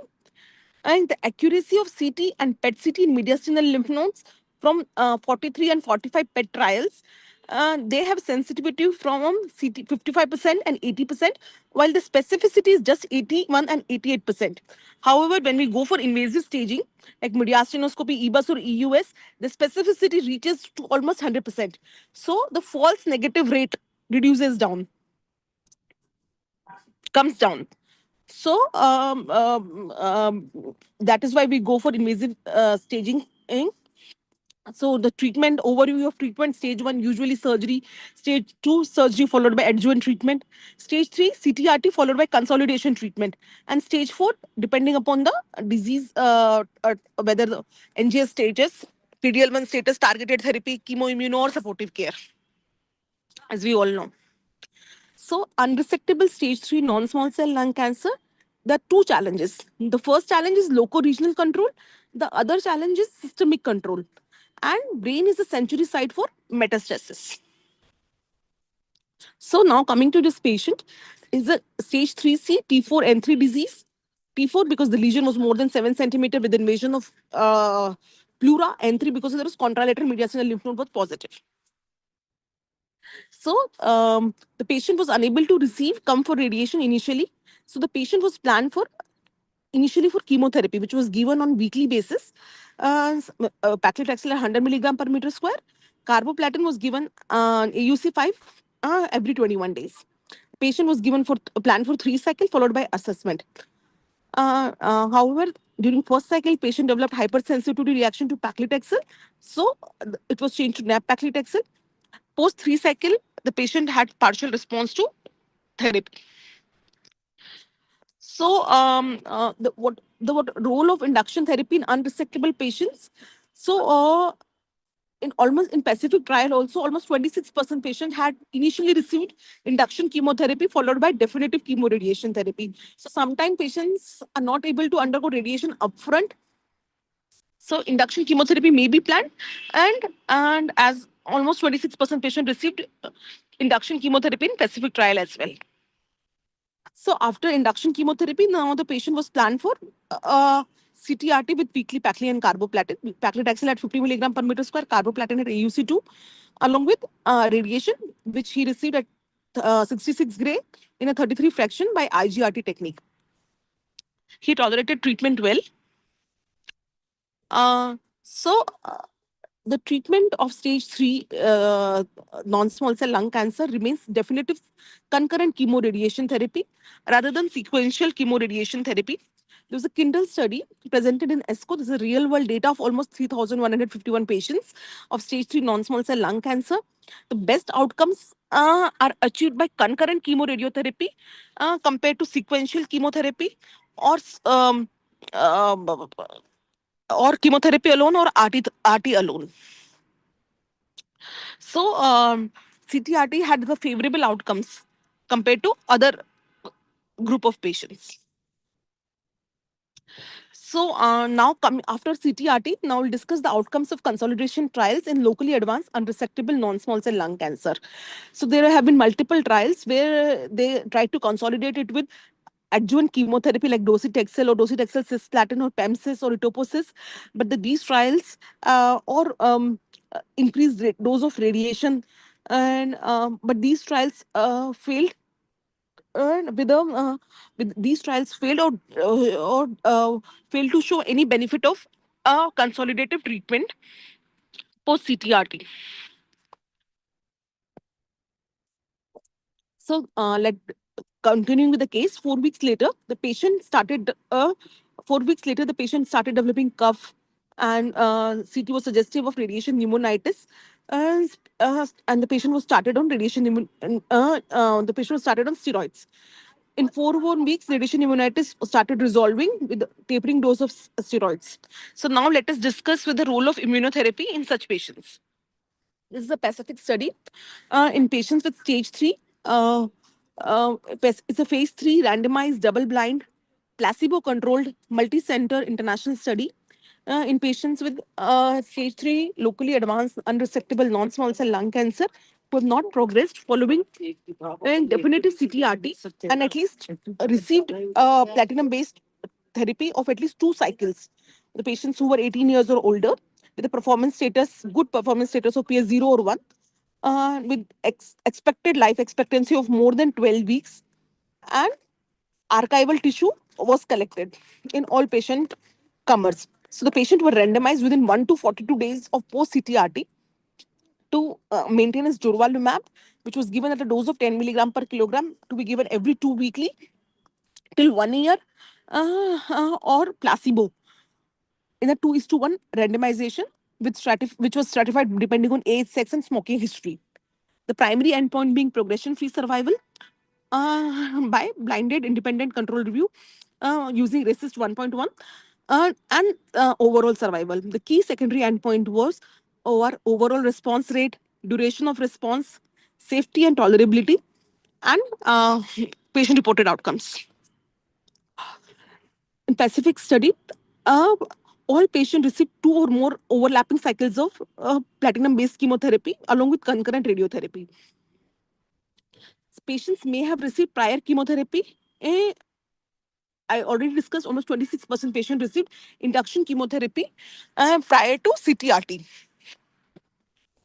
So this is an updated 5-year survival data. The 5-year survival at 60 months, the durvalumab arm had a survival of almost 42.9% compared to 33% patients in placebo arm. And the median survival being 29 months in placebo arm, and in durvalumab arm, it was 47.5 months, significant increase in median overall survival to 47.5 months. We can see the Kaplan-Meier curves clearly separating from each other, and they start separating from very initially in the therapy, and they continue to separate till the tail. So this is Durva is the first and only IO approved in as consolidation, and has demonstrated a superior overall survival of 42.9% at 5 years. This is 5-year PFS. You can see the PFS was increased from 19% to 33%. Well, median PFS, it was improved 3 times, like 5.6 months to 16.9 months. So the median PFS and 5-year PFS both were increased, and we can clearly see the separation of graph from initial till the tail. So this is the IO, which has shown the sustained and durable progression-free survival of 33% and at 5 years. So at 5 years, 33% patients were actually disease-free. So that's a big number. And it has shown in, this is a curve which shows benefit in all the subgroups, in whether the tumor histology is squamous or non-squamous, whether the PD-L1 status was less than 25%, more than 25%, or it is unknown. So it has shown benefit in all the subgroups, but in one subgroup it has not shown benefit, as in EGFR positive subgroup. Rest all, it has shown benefit. So this is updated data where durvalumab has shown overall survival and progression-free survival in all the subgroups, which are predefined stratified subgroup. So now the patient was planned for durvalumab. The daycare admission for durvalumab was almost 82 days after CTRT because the patient had developed radiation-induced pneumonitis. 3 months later, as compared to previous PET scan, there is reduction in size and avidity of SOL lesion. So we can clearly see the good response to durvalumab. So when to start durvalumab? The data actually they recruited in Pacific trial. They recruited patient within 1 to 42 days after completion of CTRT. So this is the first real life data on durvalumab after definitive CTRT in France. The analysis of 591 patient, the patients of unresectable stage 3 with no possibility to enter in another clinical trial were included. And there's no progression after 2 or more cycles of platinum-based CTRT, with the total dose of radiation being 60 gray plus minus 10% with a performance status of 0 to 1. The initiation durvalumab treatment within 42 days after end of radiation. So as of September 2019, data was available for 360 patients. The disease control rate was almost 74.2%, and with a CR of almost 10%. Partial response was seen in 20% patients, stable disease in 43% patients, and almost only 20% patient had progressive disease. So there's improvement in good disease control uh, with this. So 40% patients actually in the trial were initiated durvalumab after 42 days of CTRT. The responses were similar to what was observed in Pacific trial, despite 40% patient, the durvalumab was started 42 days after CTRT. So coming to our case, the PET-CT continues to show partial response to treatment, and at week 51 there is almost CR. So conclusion, towards establishing curative intent with durvalumab, the traditional overall survival with just CTRT is about 50 to 25%, and with Pacific trial with addition of durvalumab as consolidation, the 5 years overall survival reaches to almost 42.9%. So the multiple guidelines like Indian expert consensus statements, NCCN guidelines, ESMO guidelines, all have included durvalumab in patients post CTRT consolidation. Post CTRT as a consolidation treatment. So the key takeaways are CTRT gives better outcomes than RT alone or chemo alone. Consolidate and or sequential CTRT, sequential chemo and radiotherapy. Consolidation chemotherapy does not improve outcomes, and durvalumab improves PFS and OS in patients who had not progressed on CTRT in stage 3 patients, and durvalumab improves outcomes in all subgroups irrespective of PDL1 status, and it is now the new standard of care in unresectable patients post CTRT. With this, I thank you. Thank you, Dr. Preeti, for that very elaborate presentation. So, if I may ask Dr. Preeti, are you doing PDL1 on a regular basis in this particular setting? No, Okay, so I don't. I believe all of us are using durvalumab irrespective of PDL1 status in this particular setting.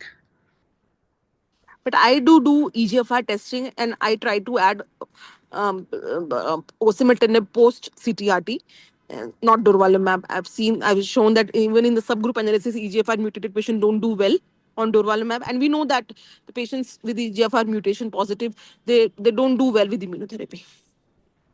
Yeah, Hmm. absolutely rightly pointed out. So, thank you so much, Dr. Priti, for that talk. And I would request you to kindly deliver the next talk also.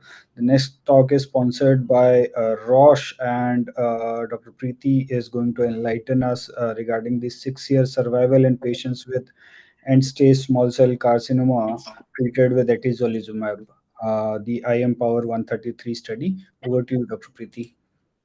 So, thank you for giving me this opportunity. I'll just share my slides.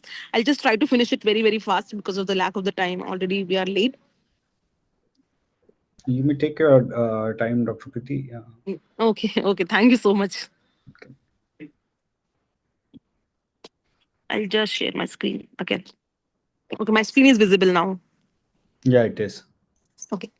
So thank you, Rosh, and thank you, sir, for giving me this opportunity.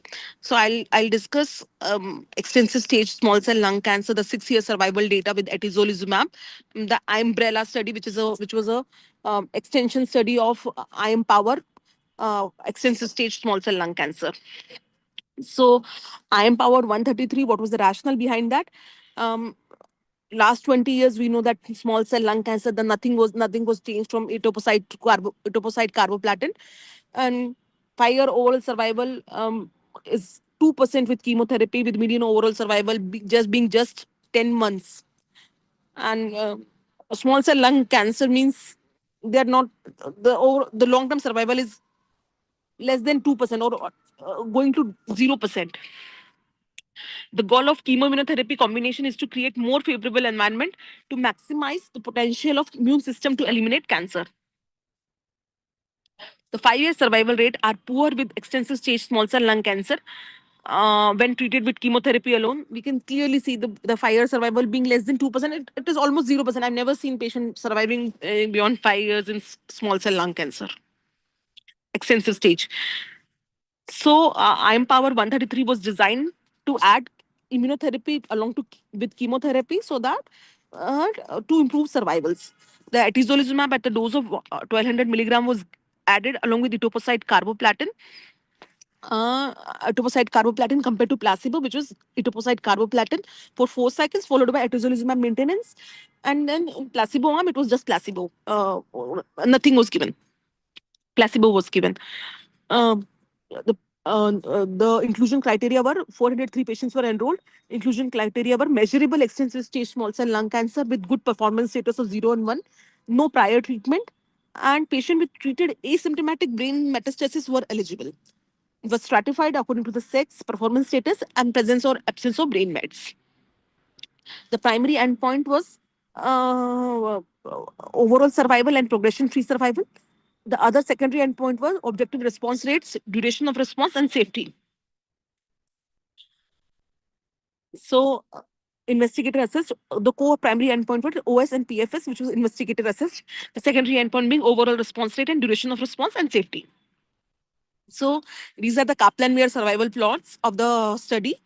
The 12 months OS in atezolizumab was 51.7% compared to just 38% in chemotherapy arm. So more than half of the patients in atezo arm were still alive at 1 year, with a hazard ratio of 0.70, with a 30% reduction in the risk of death with addition of atezolizumab at 1 year. So the Empower 133 study met a co-primary endpoint of improved overall survival, representing a first OS benefit in small cell lung cancer in past 20 years. These curves start separating even before medians, and they continue to diverge furtherward at the tails. They continue to diverge.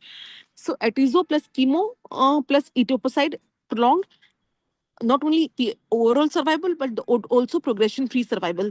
The 6 months progression-free survival was 22% was 22% in placebo arm, while it was 30.9% in atezo arm, while 12 months PFS was 5%, and in atezolizumab was 12.6%. So the PFS was more than doubled with atezolizumab.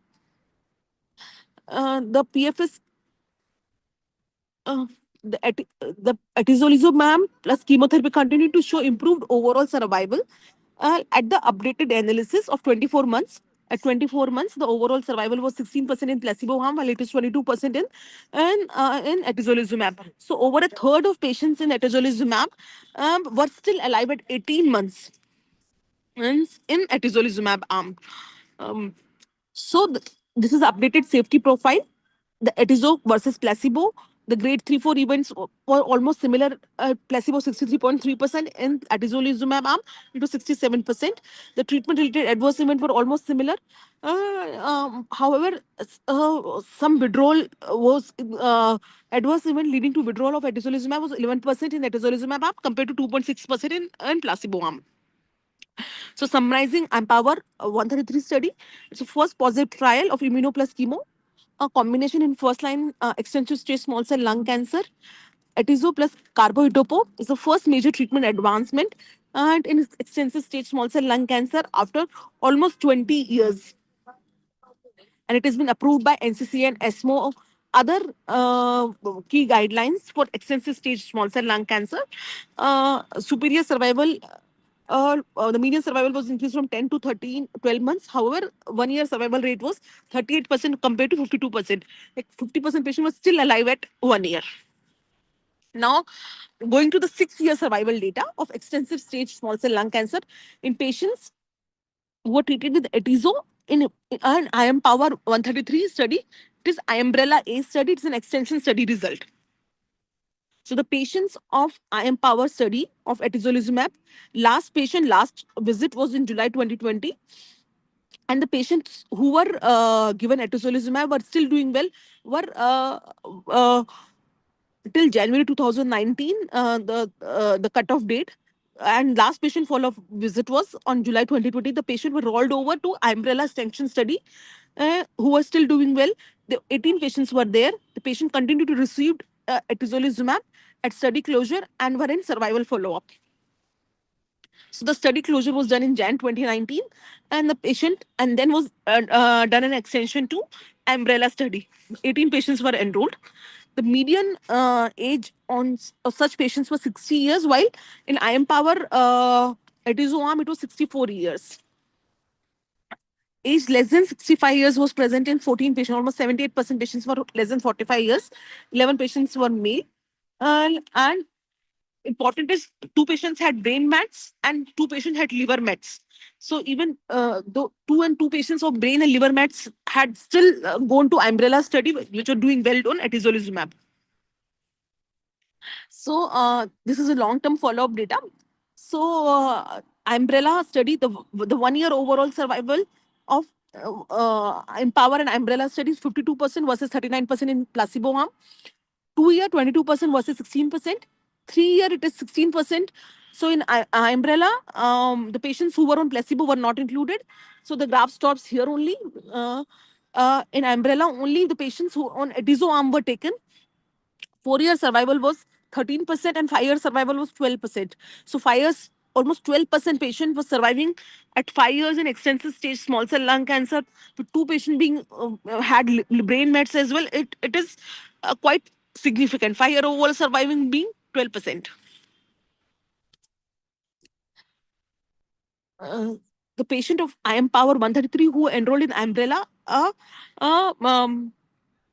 as of the clinical cutoff data of 24 May 2024, 10 patients who were rolled on were still alive, and 4 patients were still undergoing the treatment. So these are the patients who are undergoing treatment beyond 6 years or so, with no significant increase in adverse events.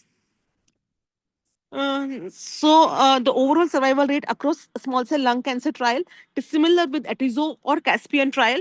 So almost 12% patients surviving at 5 years. So can we, I don't think we can still utter the word cure for such patients, but 12% patients surviving beyond 5 years, that's good number. Concluding, this data of Umbrella and Empower provides first reported 6-year survival outcomes after chemoimmunotherapy. The 5-year survival being 12%, 6-year being 11%, and compared to the historical data of less than 2% or 1.6% at 5 years, going to 12%, it's not a great number, but still there is some hope. These outcomes demonstrate potential for durable survival benefits at 6 years with Atizo plus chemo and immunotherapy. With this, I thank you, and I'm open to questions if any. Thank you so much, Dr. Preeti, for that very crisp presentation. Most of us would agree that atezolizumab gives us hope in this very bad subset of lung carcinoma. So, if I may ask, how do you place this particular molecule in the management of small cell carcinoma?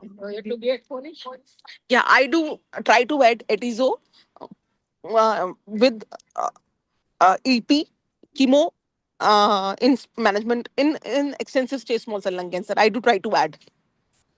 And how has your experience been with the molecule? It has been good experience, but none of my patient, the median progression-free survival remains 8 months. The And are patient, you, yeah, please go ahead. the patient after 4 or 5 cycles of Atizo maintenance, the patient starts progressing. Maybe few patients, I have not had such patients who are surviving beyond, but I have had patients who are doing well for 4 or 5 months of maintenance Atizo. So you're using it across the board or using some sort of biomarker? Like No biomarker across the board, no biomarkers.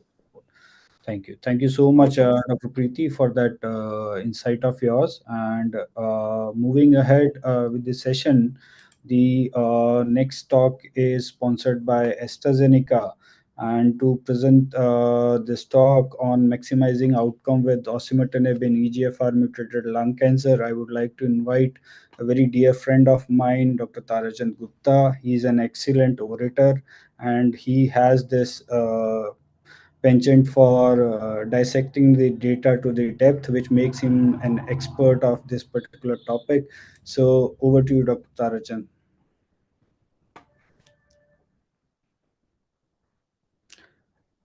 Dr. Tarachan, can you please unmute yourself?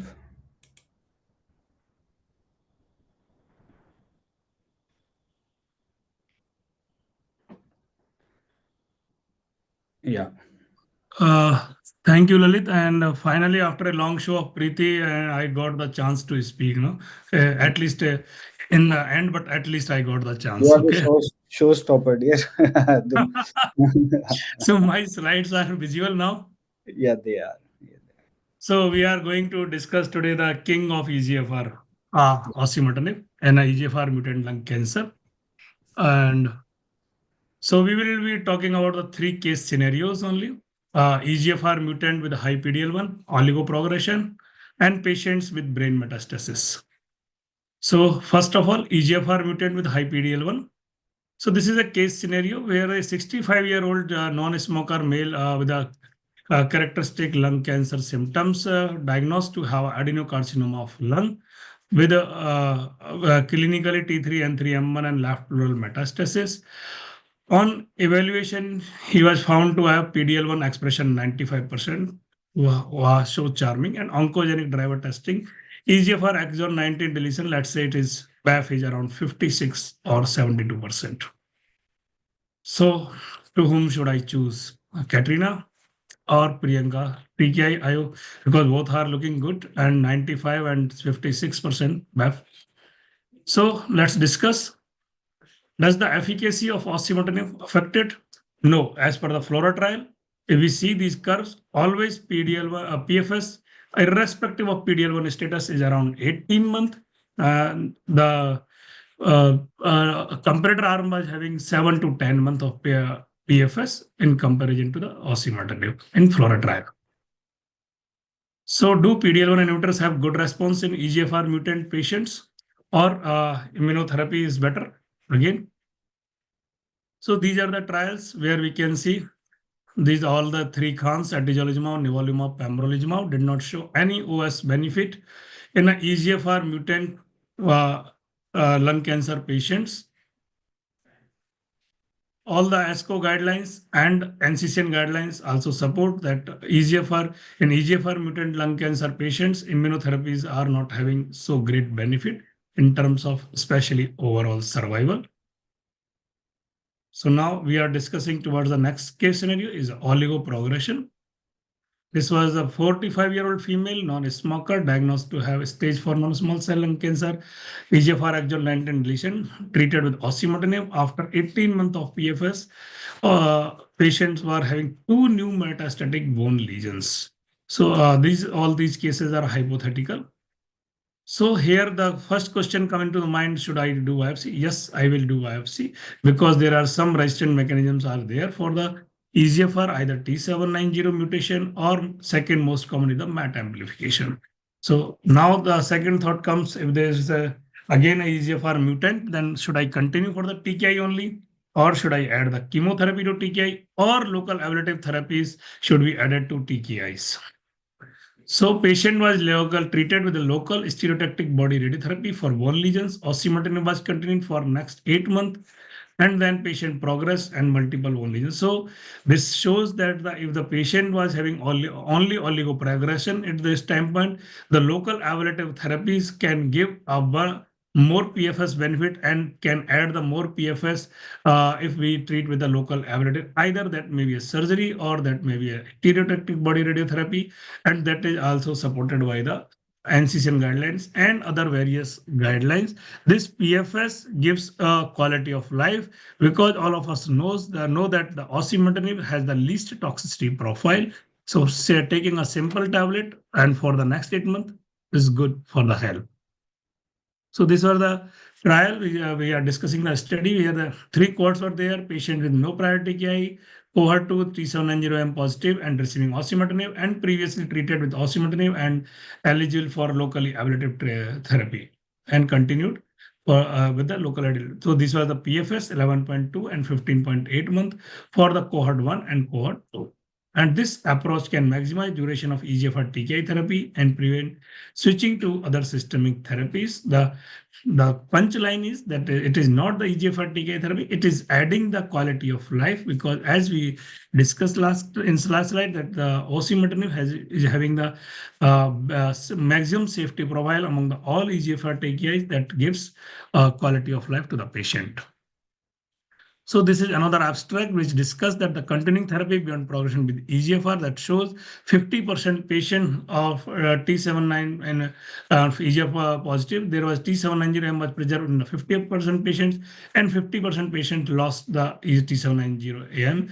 There was a mutation of EGFR C797 and L790 mutations were the most consistent mutation, and other than this, there was a MAT amplification that shows the resistance to the osimertinib in the osimertinib treated patients. So guidelines also support that if the patients are asymptomatic with the progression on osimertinib, then the patient, or it is not a frank metastasis, only oligo progression, then continue with the local ablative therapy along with the osimertinib. If even the brain mets case patients can be treated with the SVRT or WRT along with continuation of osimertinib if patients are not much symptomatic. There are systemic progression, limited metastasis, continuous SABR, or multiple lesions with the progression with the symptomatic progression, then switching to the therapy is advised. Now coming to the last case scenario, that is the patients presenting lung cancer patient presenting with the CNS metastasis. He was a 53-year-old patient, relapsed while being on chemotherapy for stage 3A, and then patient showed a nodal pretracheal nodal hypermetalvision on repeat brain MRI. She was found to have multiple brain metastasis, including a 3.1 centimeter inferior Vermilion metastasis with surrounding edema. So in this case, the first questions come into the mind that what should be the line of management? Local therapy for brain mets followed by systemic, or both simultaneously. So patient was started on osimertinib. Patient complaining of ataxia worsened significantly in the following days and was scheduled for craniotomy and tumor resection for the following week. So this is the osimertinib that was started, and there was a decrease in the size of lesion, resolution of symptoms, and complete resolution of lesion. On day 15 of starting osimertinib and corticosteroids, patients had resolution of symptom, and a pre-surgery MRI showed decrease in lesion. That shows that the osimertinib has a quite sufficient brain penetration that even not only cure the brain mets, even if asymptomatic brain mets can prevent the brain relapse or neurological relapse. These are the pictures of the PET scan showing before osimertinib, after the 6 hours of osimertinib, and the 21 days of osimertinib, quite showing the regional binding of osimertinib on parametric images. So that means showing the osimertinib activity in the brain and conjunction with PET. So in FLORA trial, a significant PFS benefit was seen, same irrespective of CNS disease. That means hazard ratio was in both the arm with CNS or without CNS, it was around 0.47 or 0.46. With CNS progression, event occurred in 76% versus 15% patients receiving osimertinib versus comparator EGFR TKI. 15.2 versus 9.6 month. So this is showing the good CNS response, where you can see in this waterfall plot, there was a lesion size change to 64% decrease from the median. And for in the CNS mets, there is a target lesions 45% decrease from the baseline. So majority of patients on osimertinib had partial response along with the complete response in few patients. This is the table. This is of the FLORA trial. CNS progression other than death, there was a 20 versus 39%, and progression due to new CNS lesion, which is 12 versus 30% of patients. So CNS disease progression was mostly driven by new CNS lesions. Fewer patients experienced CNS progression, and fewer patients progressed due to new CNS lesions with osimertinib treatment compared with EGFR TKI comparator. So to assess the efficacy of effectiveness and safety of osimertinib, patients with intracranial mets, this was a systemic review and meta-analysis, 2 randomized controlled trials, AURA 3 and FLORA 24. one non-randomized clinical trial, 34 single-arm trial, and one pooled analysis of 2 single-arm. So this was the power of this systemic review and meta-analysis. CNS overall response rate was 64%, and CNS disease control rate was 90%. NCCN guidelines is also showing that the patients are having brain mets. Please go with the osimertinib, that is highlighting topmost, and with the pulsatile arlotinib, afatinib, and gefitinib. These are the category 2B recommendation. For the leptomeningeal and spinal mets, osimertinib EGFR mutation positive is the top priority, with the or weekly pulse arlotinib for EGFR exon 19 deletion or 21L858R mutation with the category 2B recommendation. So to summarize my talk, osimertinib, yes, always should be the first choice in EGFR mutated non-small cell lung cancer patients. It shows the maximum PFS and OS benefit. Osimertinib has better CNS penetration, hence it not only treats but also protects against CNS metastasis. Yes. Osimertinib is molecule with least toxicity, hence patients have good quality of life. So tomorrow is a Champions Trophy match, India versus Pakistan. Thank you from my side. Any questions? I will be happy to answer if there are any questions. Wow, wonderful. So, as always, a very crisp, very to the point, very lucid presentation. So, most of us would agree osimertinib definitely improves outcome in EGFR mutated patients, especially in the patients with CNS metastasis. But our question to our learned friend is the expression yet remains, Dr. Tarachand, osimertinib versus decomitinib. Your take on that? If I say that if the data also suggests that there is PFS benefit is greater than with osimertinib, and if we see that there is a OS benefit is also there, and most of the thing, but the most important which I keep in mind always is the quality of life. That patient never complain. You are headache free. You are treating patient. Go and forget. Take it and forget. And one thing which I observed with the decomitinib in many patients that there are CNS progressions were quite common. The patients who progressed on decomitinib all were having CNS progression, either leptomeningeal and parenchymal. Bang on, Dr. Tarajan. Most of us would agree. Osimertinib not only gives us the efficacy, but also a really favorable toxicity profile.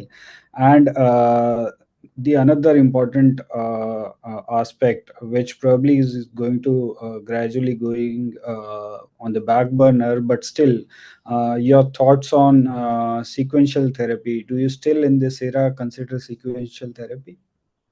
Lalit अगर आई गो मतलब common term की अगर मुझे सांप मारना है तो पहली बार मैं जोर से मारूंगा मैं I will never allow that snake to bite me Right. So you would try to use your best possible molecule upfront itself rather than sequencing. Thank you so much, Dr. Tarachand, for giving us that clarity of thought regarding this complicated topic. I believe so. What a wonderful evening of learning via fruitful scientific discussions and churning of data. I hope this leaves us all wiser and helps us improve patient outcomes. The key takeaways from today's sessions are in the hematology session, we did come to know that the management of CML patients is rapidly transforming. Now it's getting more exciting with concepts of doublet therapy and induction therapy coming into play. In myeloma, durvalumab is further establishing itself as a very effective molecule. Most of the times, not only in established myeloma, but also in smoldering myeloma. It is helpful in patients not eligible for transplants and improving outcomes pretty much. Lymphoma again is seeing various newer molecules being introduced, more and more outcomes being improved. Lesser patients probably would be requiring transplants, and relapse refractory patients are also going to be hopeful to receive effective therapies. As far as lung carcinoma goes, liquid biopsy is gradually improving day by day. Taking care of it pitfalls and becoming a very important tool in our armamentarium to fight this particular menace, especially in monitoring patients, especially in progressive in the settings of progression to look for the level of mutations in already diagnosed patients. Abeventamab is coming to our rescue in a very poor subset of patients of lung carcinoma, that is exon 20 insertion positive patients. And we are gradually learning more and more about managing these patients better by improving the pre-medication protocols. Durvalumab further improves outcome in the stage 3 patients, especially in the adjuvant setting, and now has rather become a standard of practice in this particular setting. Atezolizumab, again, in a very poor subset of lung carcinoma patients, that is small cell carcinoma in the extensive stage, is improving outcomes, and many a times we are seeing outcomes which we earlier could not even think of. As far as TKI therapy in EGFR mutated patient goes, osimertinib remains one of the most effective and one of the best tolerated molecule in this particular setting, and is going to stay there for long. So I would like to thank all the speakers, moderators, panelists, and attendees for their valuable contribution. I'm thankful to all sponsors, including AstraZeneca, Merck, Roche, Eris, Fresenius Kabi, Sun Pharma, Johnson & Johnson, and Zydus Life Sciences, and Dr. Lal Pathlab for their generous contributions, which has made this event possible. I am very thankful to the organizing team from Horizon, especially Tarunji, Mrs. Mathur, Swarangi, and Dhruv for conducting this event flawlessly. Their efforts has been beyond comparison in the last few weeks. At the last but not the least, I would like to thank my family, especially my beautiful wife Parul and my son Ridul and Malik, for bearing with me in the last couple of weeks and encouraging me always for taking things forward. Thank you so much, everyone, for your wonderful contributions, and uh, good night and Shabba Khair. Thank you. Thank you so much, Dr. Lalitsa, for giving this opportunity from the organizing team and my colleagues, Gitika, Sogangi, and Dhruv, from all of us. Thank you so much. Stay safe, stay blessed. Happy Sunday till we meet again. So thank you so very much. ठीक है, मिलते हैं Sunday को। हाँ बिल्कुल भाई, जिताना है कल बाय एनी मींस। कहीं स्क्रीन लगा रखी हो तो बता देना भाई। चलो ठीक है। Okay, thank you so